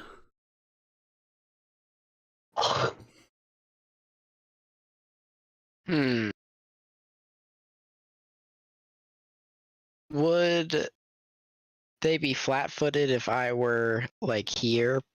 Or are we not close enough? So you need to be within 5 feet to hit it with a melee attack, and you cannot flank using ranged attacks. Okay. Does that answer the question? Yeah, so we wouldn't be able to flank because Akaloop is not close enough, not within 5. Well, no. The problem would be you're not within 5 feet. So you can't flank unless you threaten them with a melee attack. Right. So what if I were standing here? Isn't that 5 feet away? Here? Yeah. No. You would have to be here or here. Isn't that on the square with the enemy? So if you have a 5-foot attack, then that includes your square. So basically, if you have 5 foot, you could hit Reginald here, but he's now more than 5 feet because the square between you is 5 feet, right? So he's now technically out of reach. If you had a 10-foot reach, then you would be able to still hit Reginald until he was here. Does that make sense? Yeah. But isn't that guy taking up all 4 squares? So, he was not in the right spot. Yeah, if you were here, there's still a square between you two. He was showing up in a different spot on my screen. Oh, weird. That was weird. In my view, I was right next to him. That is now weird. I'm not. It updated. All right, that makes sense. So I could go here. Yes. Okay. I see what happened. Yeah, Roll20. I've never had to do that before, but that's interesting. I'm glad I ended up moving him. Yeah. So it updated on your screen correctly. I'll go there and do my double dagger stat. 20 and 24. Okay. You are flanking, so both of those are hits. Sadly, no crits. All right, for a total of 21 damage. Nice. All right, and let's get 2 break rolls.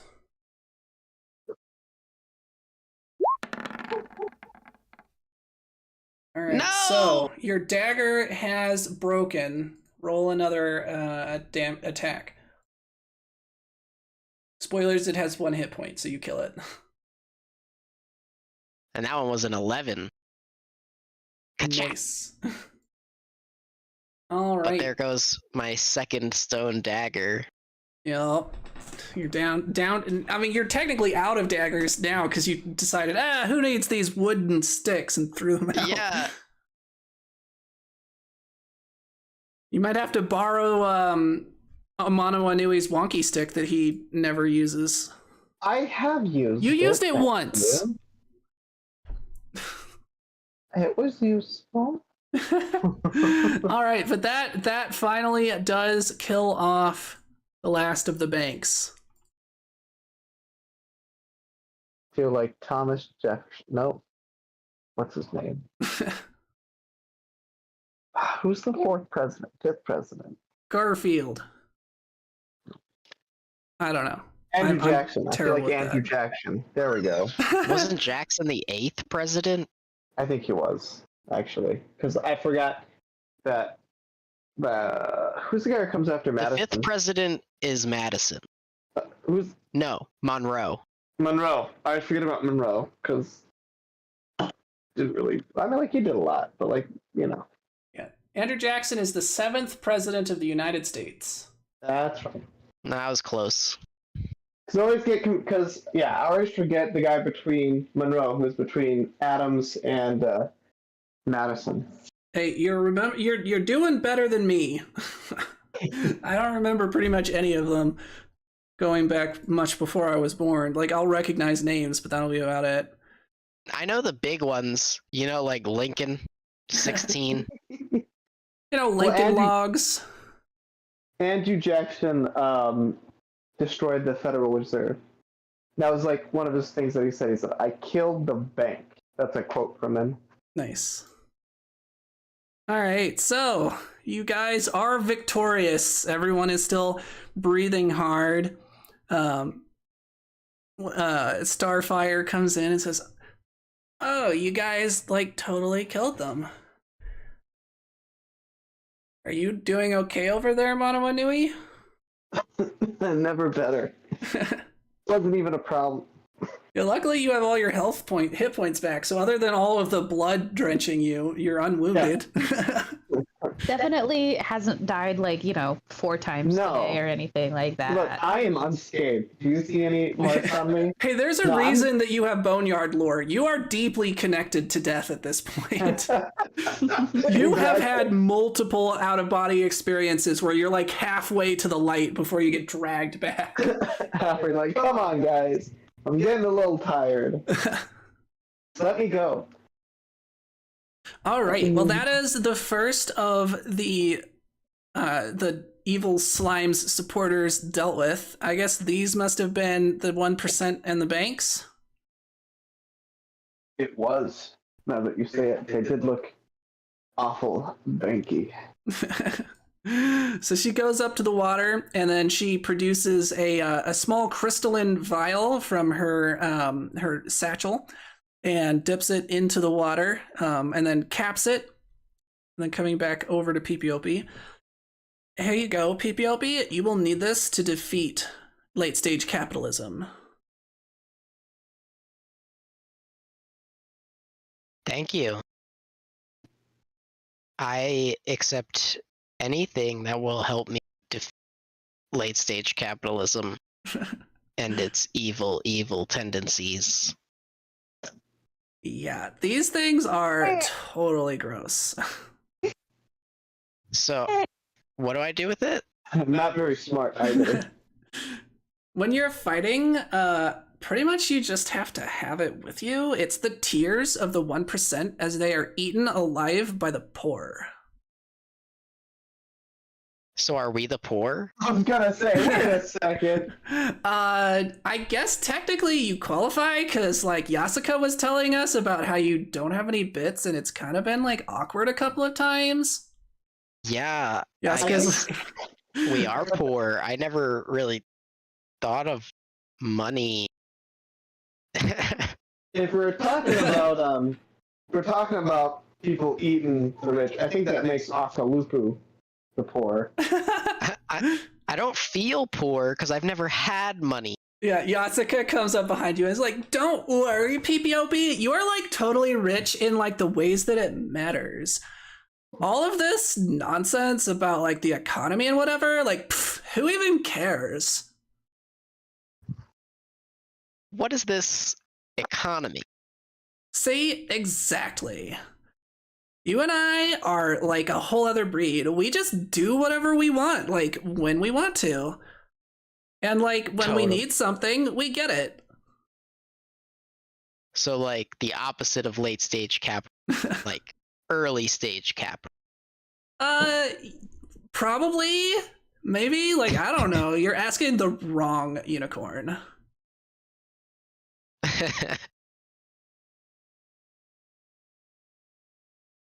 All right, well, let's... And then Yasuka kind of grabs you in a hug and is like, "But we did it! We're winners! Get over here, Yay. Starfire!" And she pulls Starfire in for a group hug. "Come on, everybody!" Now we will feast on the tears of the rich as we bring righteous glory to our ancestors. Yes! And Starfire is like, "I think you might need to meditate and center yourself. You're sounding a little out of control right now. Huh. Do we want to camp out tonight? It is getting pretty late." My blood's pumping. I don't know if I could sleep yet. I mean, I think maybe we should like just bed down for the night. feel a little out of breath. Yeah, I'm unscathed. I'm just completely wiped. I know. I was so scared for you, little guy. I was sure that you were gonna like die or something. You need to stop like trying to make friends with monsters. PPOP heads over to the pool and dunks his head in, try and cool off. All right. It somehow feels like justice as it rushes across your skin. Ah. Yasuka picks up Mono Anui and is like, and throws him into the pool of tears.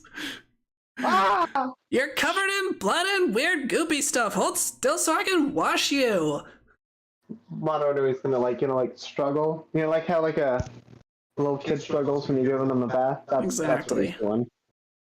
It's almost as if he is a small child. Hey, only in form, okay? It's not my fault that I grow slower than everyone else. You know what?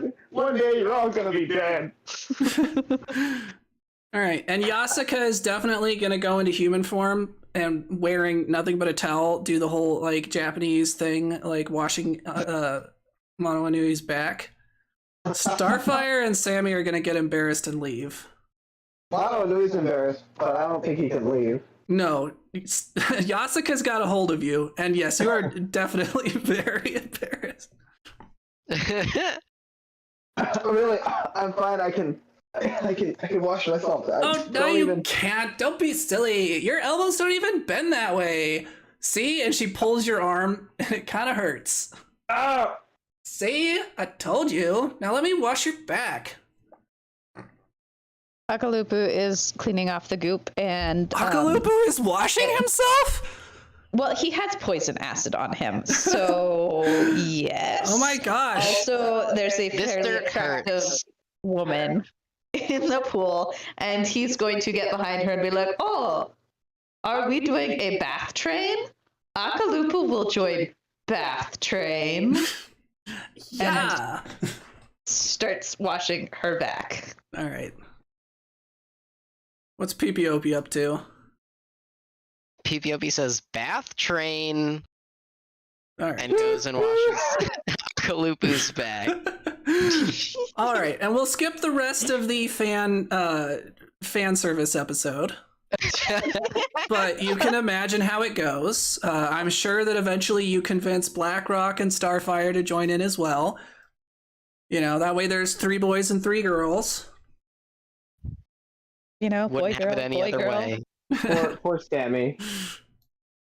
Exactly. Sammy will not join unless you borderline force her to. She's very embarrassed by the whole thing. But she's also very small if someone wants to just drag her along. Akalupu's going to drag her along for the good of the group. All right. And Sammy definitely has her fans, just like, Fluttershy from My Little Pony. So you gotta service all the fans in the fan service episode. You know it. All right. So now that our audience is done having a nosebleed, we're gonna reassemble everyone back in the main room. Unless you wanted to set up camp over by the pool. I feel like it's gonna be it's gonna be filled with a lot of blood and guts and slime juice at this point. Not gonna be the nicest body of water to camp by. Yelp. I think we go back to where the pillows are and stuff. All right. So you guys kind of set up camp, get everything settled. You don't need tents or anything this time, so you kind of just, spread yourselves out. Yasuka is definitely going to grab Mono Anui as a body pillow again. I think I'll be fine. I can just over there tonight. Yeah, but wouldn't you be all sad and lonely? I would be sad and lonely. You don't want me to be sad and lonely, do you? Of course not. No. Couldn't dream of it. Besides, we need to brush that beautiful silky hair of yours. So she's got like you brushing her hair while she brushes your hair.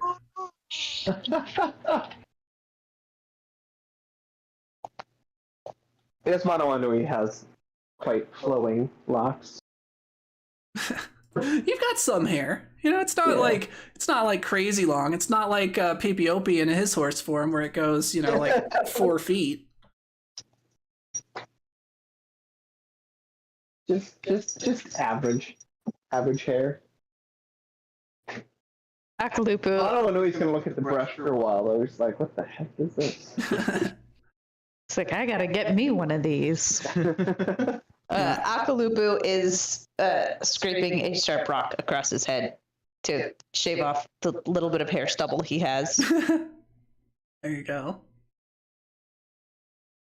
Silently kind of wishing that he could have long flowing hair too. All right. Pipiopi, are you in a corner being sad about your broken knives? No, I'm meditating. I take that advice to heart, and I also like sleeping as a horse. All right. So you and Blackrock and Starfire are kind of over here meditating. Sammy is kind of just like going through the supplies. You know, she makes everyone dinner.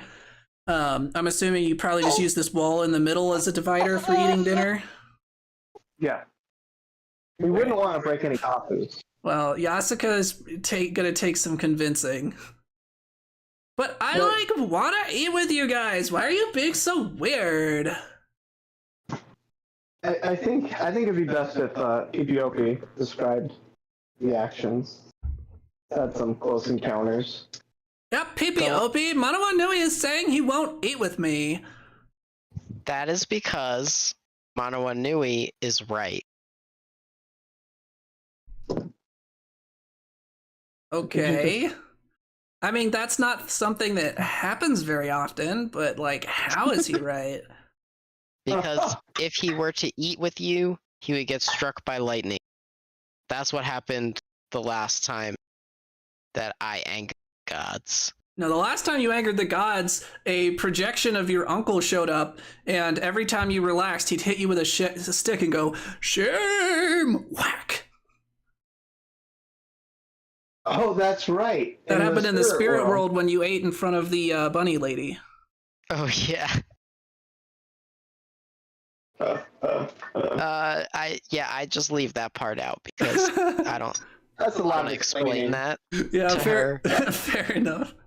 There's a lot of deep like layers to that story that would just right. A very long walk for a short drink of water. Okay, Exactly. I guess I believe you. Alright, so dinner goes fine, and then you're meditating and kind of split up. So you're able to spend the rest of the evening quite comfortably. Everyone go ahead. If you want to do a long rest, just go to the main section, the profile looks like a little picture of a person, and then long rest is underneath your ability scores, so just go to that, and then night's rest. I'm healed. Is Wait, where anyone is it? still missing hit points? Rest in me. peace. I only got 3 hit points. Alright. Only have 3 hit points? No, I had 12 of my hit points, and then when I hit Night's Rest, I went up to 15. Oh, I see. You only recovered 3. Yeah, that makes sense. Yeah. Alright, so let's get a medicine check from Sammy. Is that how much hit points you recover on a Night's Rest? I think it is just your character level, yeah. Something like that. I don't remember. Their constitution might be in there somewhere. I have 0 constitution. Alright, that's probably why. Akalupu probably healed more than you did. But Sammy crits, so you're gonna get 3d8 healing back. That's probably more than... Yeah, that should be more than enough. All right. Is So it- yeah, you're is back it- at full.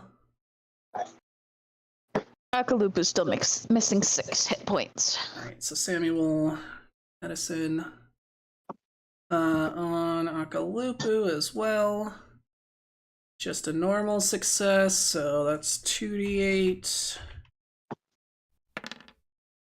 That's still plenty. 12 hit points back.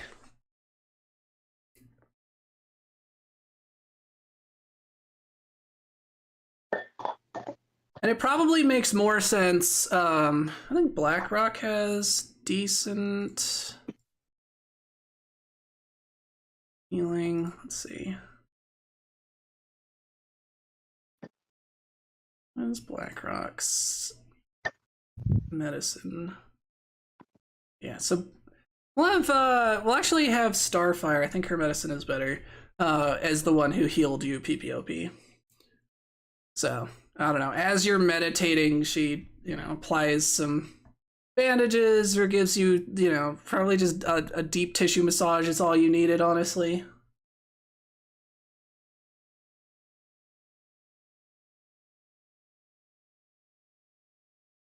Akalupu needs a massage too. Well, Sammy gives you a massage. Akalupu will take it, but he's slightly disappointed. He kind of wanted the sexy unicorns to do it. Ba, ba, ba. I could use a massage IRL.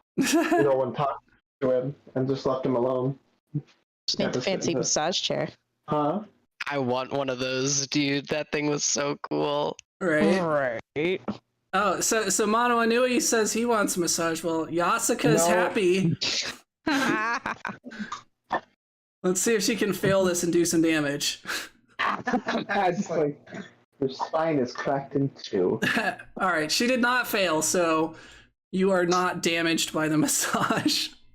Physically. Mono Anui's not big on the whole human touch. Or, being touched. Yeah. Well, you feel very both violated and relaxed. Very, very mixed emotions right now. And unfortunately, Yasuka is incapable of meditating, so she's not going to be joining you guys. Yasuka can sit still for about 5 seconds before she's going on about something else. All right, so the evening goes by quite pleasantly. Everyone sleeps. What are you guys doing for guards?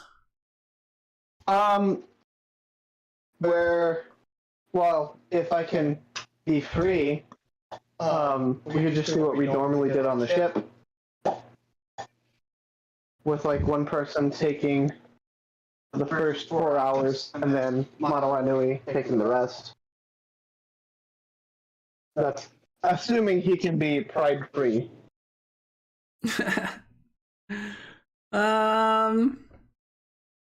Yasuka will allow you to take a single watch if she gets to join you. Okay. So PPOP, are you taking one watch? Yeah, I'll take first watch. All right, and then Akalupu, you want to take second watch, and then Mono Anui can take third watch?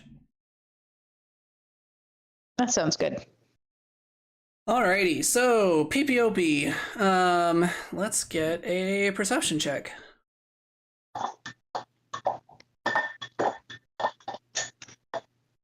$25. I'm sharp tonight. Oh yeah. All right, you definitely hear some noises coming from the right side, kind of like groaning and kind of jangling noises.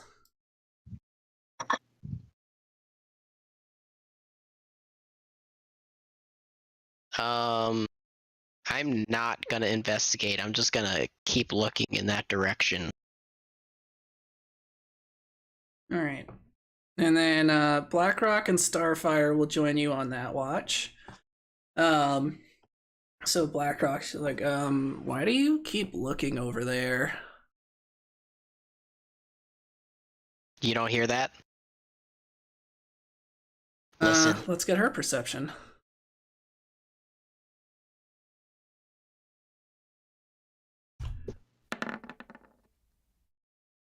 right, 16. So since you pointed it out, she can hear it. Oh, yeah, I can, like, that's not suspicious at all. Here, I'll cast, like, a word on that door, and if anything comes through it, it's gonna get lit up. Alright, so she casts, you see, like, some magic, and she casts a pentagram, right here, which slowly fades after a few minutes. Just, That was pretty cool. Yeah, just, like, don't forget to remind me to get rid of it tomorrow before we go through.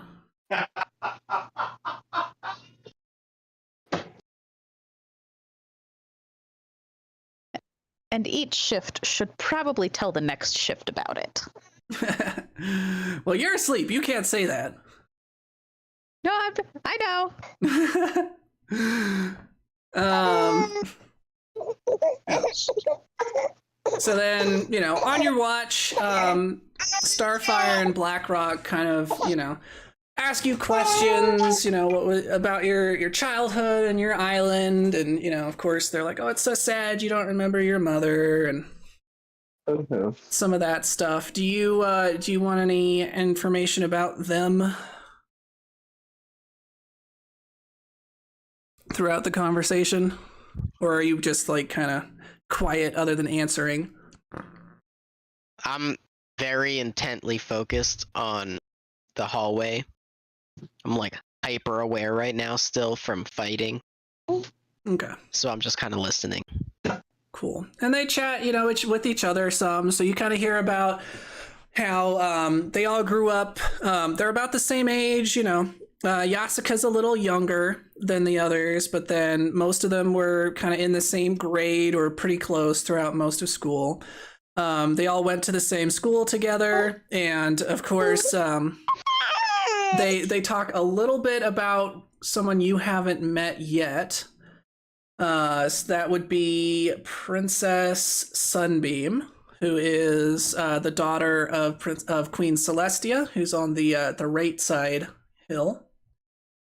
And yeah, kind of just growing up here, and a little bit more about how this civil unrest has just continued to get worse, and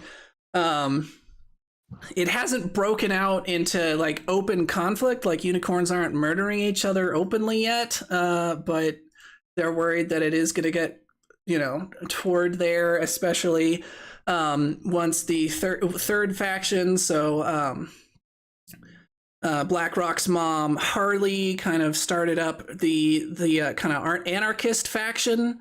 And at first, you know, it was mostly just her in the woods being kind of like a crazy person.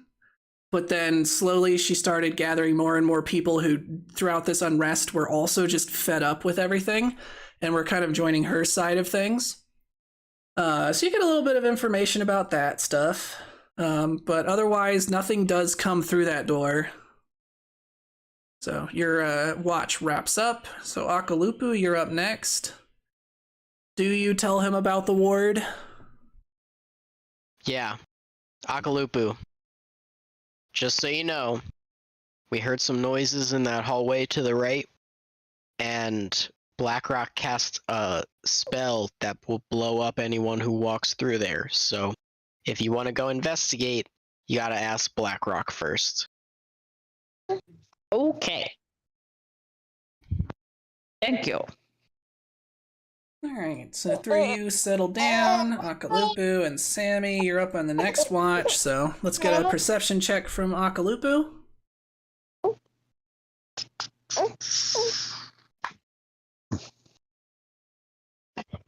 Oh.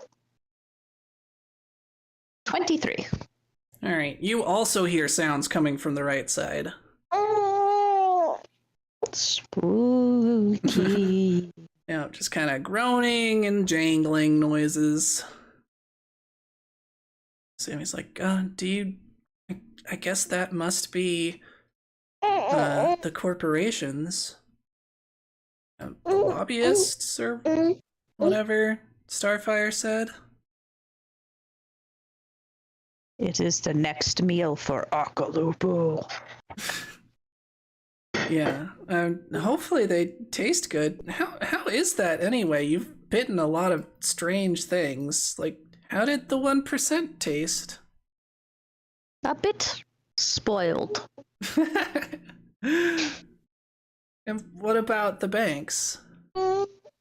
Yeah. They were a bit too hard to chew. Yeah, that makes sense.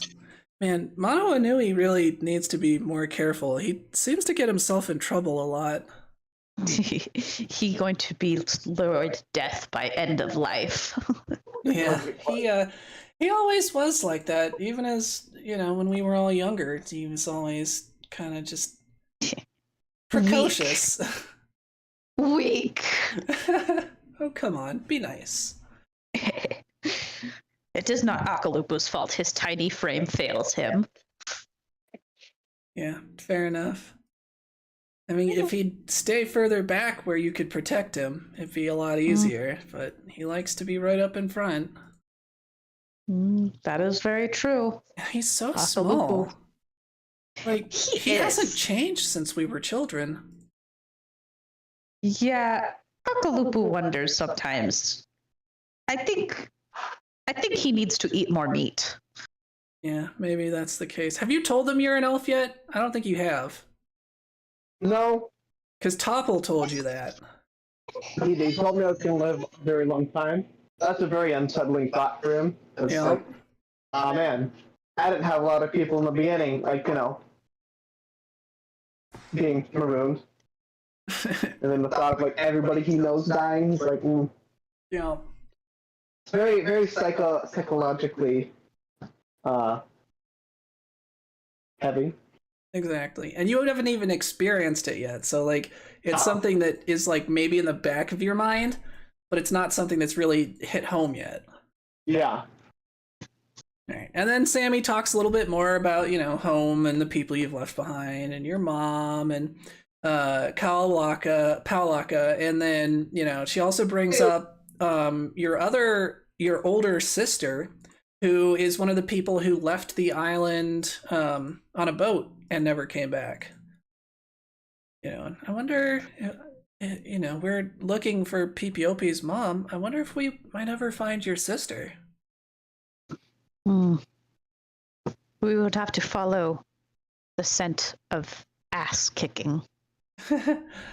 Yeah. She was always the strongest of us. Yeah, though it's not too hard to follow your scent sometimes. I'm just saying. Yeah. Akalupu does that on purpose. Yeah, I kind of figured. I mean, would you bite Akalupu? I don't really want to bite pretty much anyone, but no. That's because you haven't tried it. You should try. I don't know. You see Mano Anui over there? You see those scrawny little arms? You should try it. It's very fun. Just a little nibble.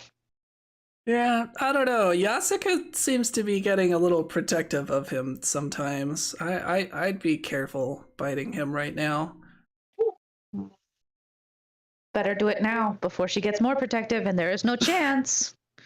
Come on. Akalupu's gonna start kind of pushing her over toward Mano Anui. No, I'll pass. Do it. Right. Are you tiny scared child? Yes. Be strong. Make your mother proud. Bite him. I don't think that Pele would appreciate me biting my friends. I think she would. But only in the case of Mano Anui. All right, so your watch kind of passes like that. Nothing strange happens. So you all settle down. And then Mano Anui and Yasuka, you're up. So, Mano Anui, you want to... Sammy's not going to remember. Does Akalupu remember to warn them about the ward? Akalupu forgot. He was too busy trying to get Sammy to fight Mano Anui. He does remember to tell them that there's weird noises over there, but yeah, he kind of forgot about the ward. Yeah. All right, so and Sammy is so distracted by you trying to get her to bite him that yeah, she's not gonna remember either. So Manawanui, let's get a perception check. Alrighty. 22. Nice. All right, you hear the same strange noises And where are they coming from again? from the right, so this direction. Okay. Huh.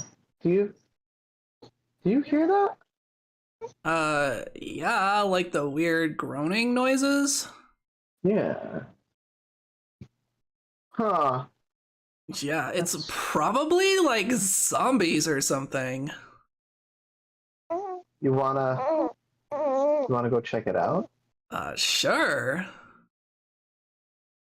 By the way, I figured this is like an always, but everything here has like the feel of magic, right? There are definitely weak signs of magic most places on this island, yes. Yeah. It's nothing like Papaya Island, or especially the Spirit World, though. Where it's like everything. Yeah. Okay. So since I innately detect magic, would I feel like a certain? Yeah, you would definitely recognize magic coming from the floor right here, where Blackrock put the pentagram. There seems to be something right here, some sort of magical trap, I think. Let's see. Does Yasuka have detect magic? She does. So she looks at it for a minute and she's like, huh, you're like totally right. There's like some big old thing right there. What do you think it is? It's evocation magic, clearly. I'm gonna cast Dispel Magic on it. Alright, let me see. Would Dispel Magic work on that? I kind of assume so. Target, if you succeed against the spell effect, you counteract it. It's raining and 105 degrees. Yeah, so you're able to dispel it without any trouble. So Side note, it dissipates. it's 106 out and raining. I just Nice. wanted to let y'all know that. Oh yeah, Dallas is fun. Oh yeah. Anywho. Good thing we did that. The whole party might have fallen into some sort of trap. Yeah. Who's going around leaving weird pentagrams around? It probably was gonna like curse you or like turn you into a frog or something. Oh. He's gonna kind of remember something about frogs and spirit worlds and stuff, but like it just makes him shudder. Exactly. Mm. Even though I have to say, you would probably be an adorable little toad. Oh, thank you, he says as he kind of blushes and like kind of wants to move by that because he doesn't really know how to respond to that. All right, are you guys still using your light? Holy crap. Well, Manoa Nui has low light vision. Yes. Unfortunately, this is like once you get very far past the entrance, this is darkness. So low light vision is not sufficient. I guess we'll still use our light because I don't want to die. Is there a way I can make it like dimmer or no? I don't think so. Let me see, where is the light spell? Do you even have the light spell? I thought I did. I think I should. Spell, message, ray frost. I don't see it. Yeah, light. Where is it? Targets one object of one bulk or less, either unattended or possessed by you or a willing ally. Is that one of the cantrips you have prepared? I don't see it in your list. Oh, hey, you know what? I never prepared it. Alright, so you are lightless. Yasuka, I believe, does actually have light. Okay. Let me just turn your light off. Whoopsies. And then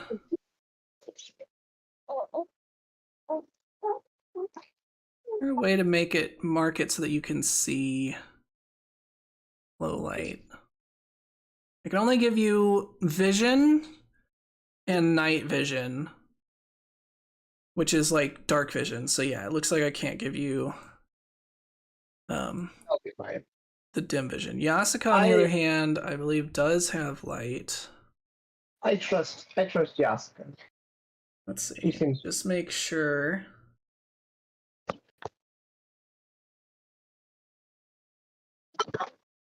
Oh, I don't think she does either. She doesn't have light either? She does not, which luckily for the last fight doesn't matter because there was light in there. But that's something you might want to look at when you're preparing your spells for the next day. I was gonna say, since it's technically a new day when I woke up, can I quickly prepare that spell? Yeah, no, you'll be able to prepare whatever spells you want in the morning. Okay, is it not the morning yet? No, you're still on your watch. I guess You don't have technically me. it's morning for you, so yes, if you want to go ahead and like change up your spells now, you can. Okay. I really thought that Yasuka had light. Kind of surprising. Spells. No, Really? she does not have light in her cantrip. She has Acid Splash, Detect Magic, Forbidding Ward, Ray of Frost, and Shield. Already. I did equip light this time. Alright. That's a cantrip, so of course you can use it as many times as you want to.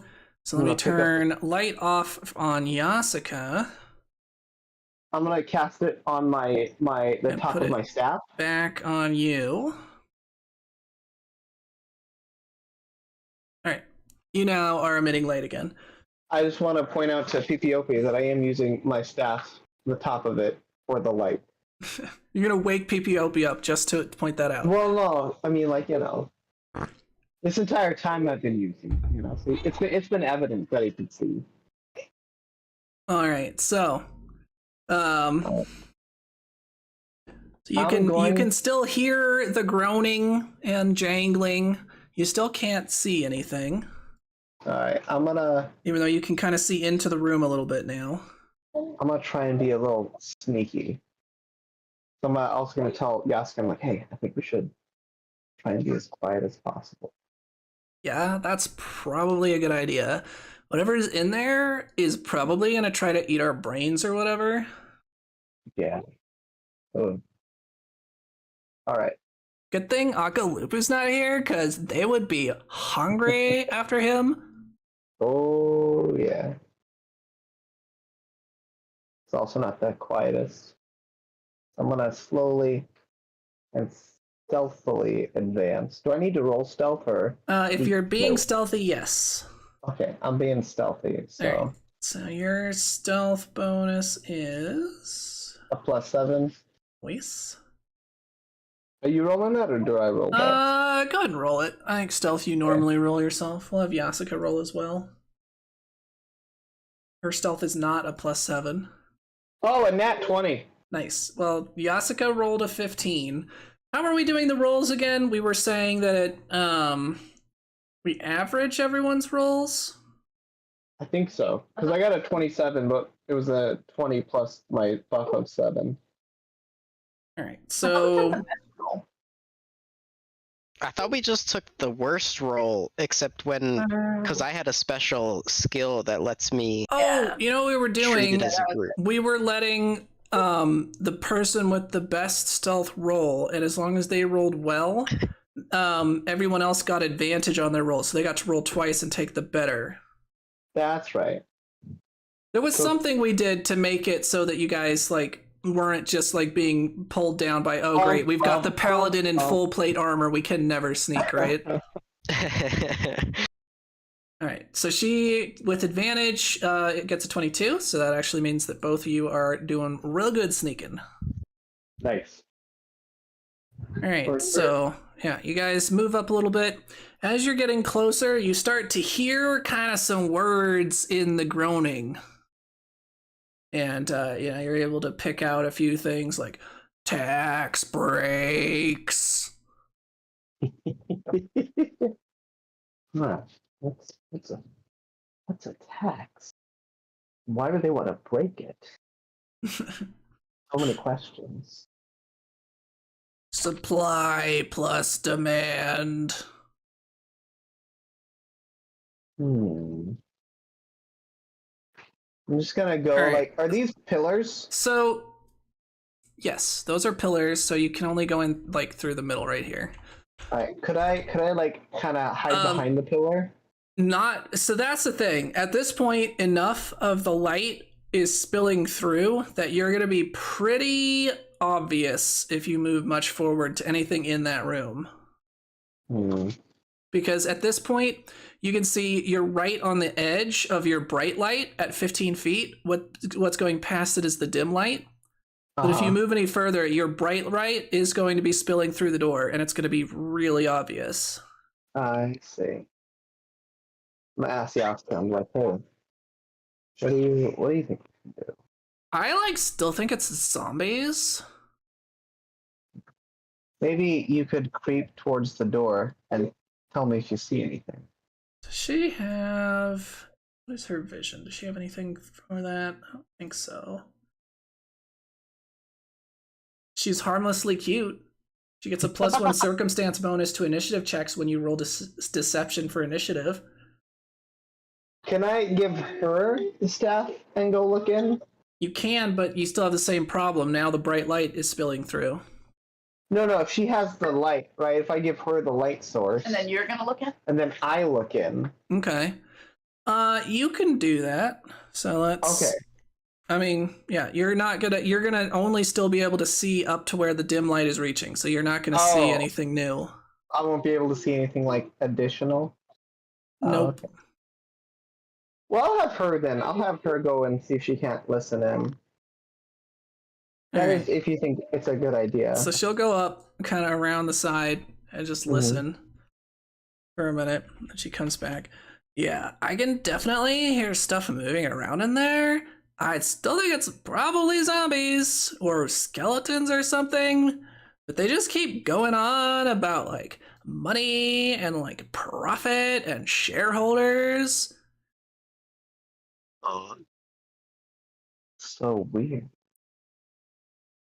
Kind of strange. Yeah. Well, we better not go in without everyone else, even though kind of want to. Are you sure? You did such a good job fighting the 1%, she says, ribbing you a little bit. Hey, as long as you're there, you're pretty OP. She's the one who cast all the fireballs, right? Yep. Yeah. Even though I'm sure you and I could take them, I think the others might not be as understanding. Understanding of what? I don't know. That we went in and killed the lobbyists? Yeah, Akalupa would probably be kind of sad if we stole all the glory. Yeah. So we should probably go back. We should put some sort of protection barrier in this hall to keep them from coming out. Does Yasuka have a spell for that? Oh, she does. Forbidding Ward.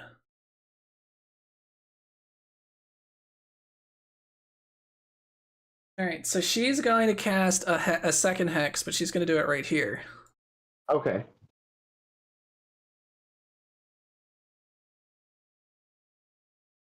And then, of course, you can cast anything if you want to, but I don't think you have any I don't... magic traps. I have... Yeah, I can cast a sigil. There you go. Can make a mark. Exactly. They'll notice it and it'll say, Manawanui was here. And they'll be like, oh no, Manawanui, that guy's scary. We can't go here. No, they'll all run away. Exactly. Psychology. All right. So then you guys head back and kind of just chill until morning. Mm-hmm. All right. So, do we want to wrap up here or do we want to do one more combat? I don't think I'm gonna make it through another combat. Fair enough. All right, so let's go ahead and wrap up. And let's start with Akalupu today. What have you learned? Akalupu learned that the 1% may seem sweet, but they're really kind of spoiled. Yeah. All right. And what about Manavanui? What have you learned? Mono Anui learned that to some people, words such as buddy, friendo, don't quite mean the same things. I don't know if that's anything that you've really learned. It had nothing to do with saying buddy or friendo to the slime that it attacked you. It was just waiting for you to get close. Mono Anui doesn't know that. He doesn't know that it was just a poor dumb creature. Fair enough. I think there's just a mean old monster that tended to be cute. There you go. All right, and then what about PPOP? PPOP learned that late-stage capitalism's cronies are all soft, and they're very easy to crit. That is definitely accurate, Speak for yourself. at least so far. All right. Well, thanks everyone for joining me. I hope you all had a good time, and I will see you at the next one.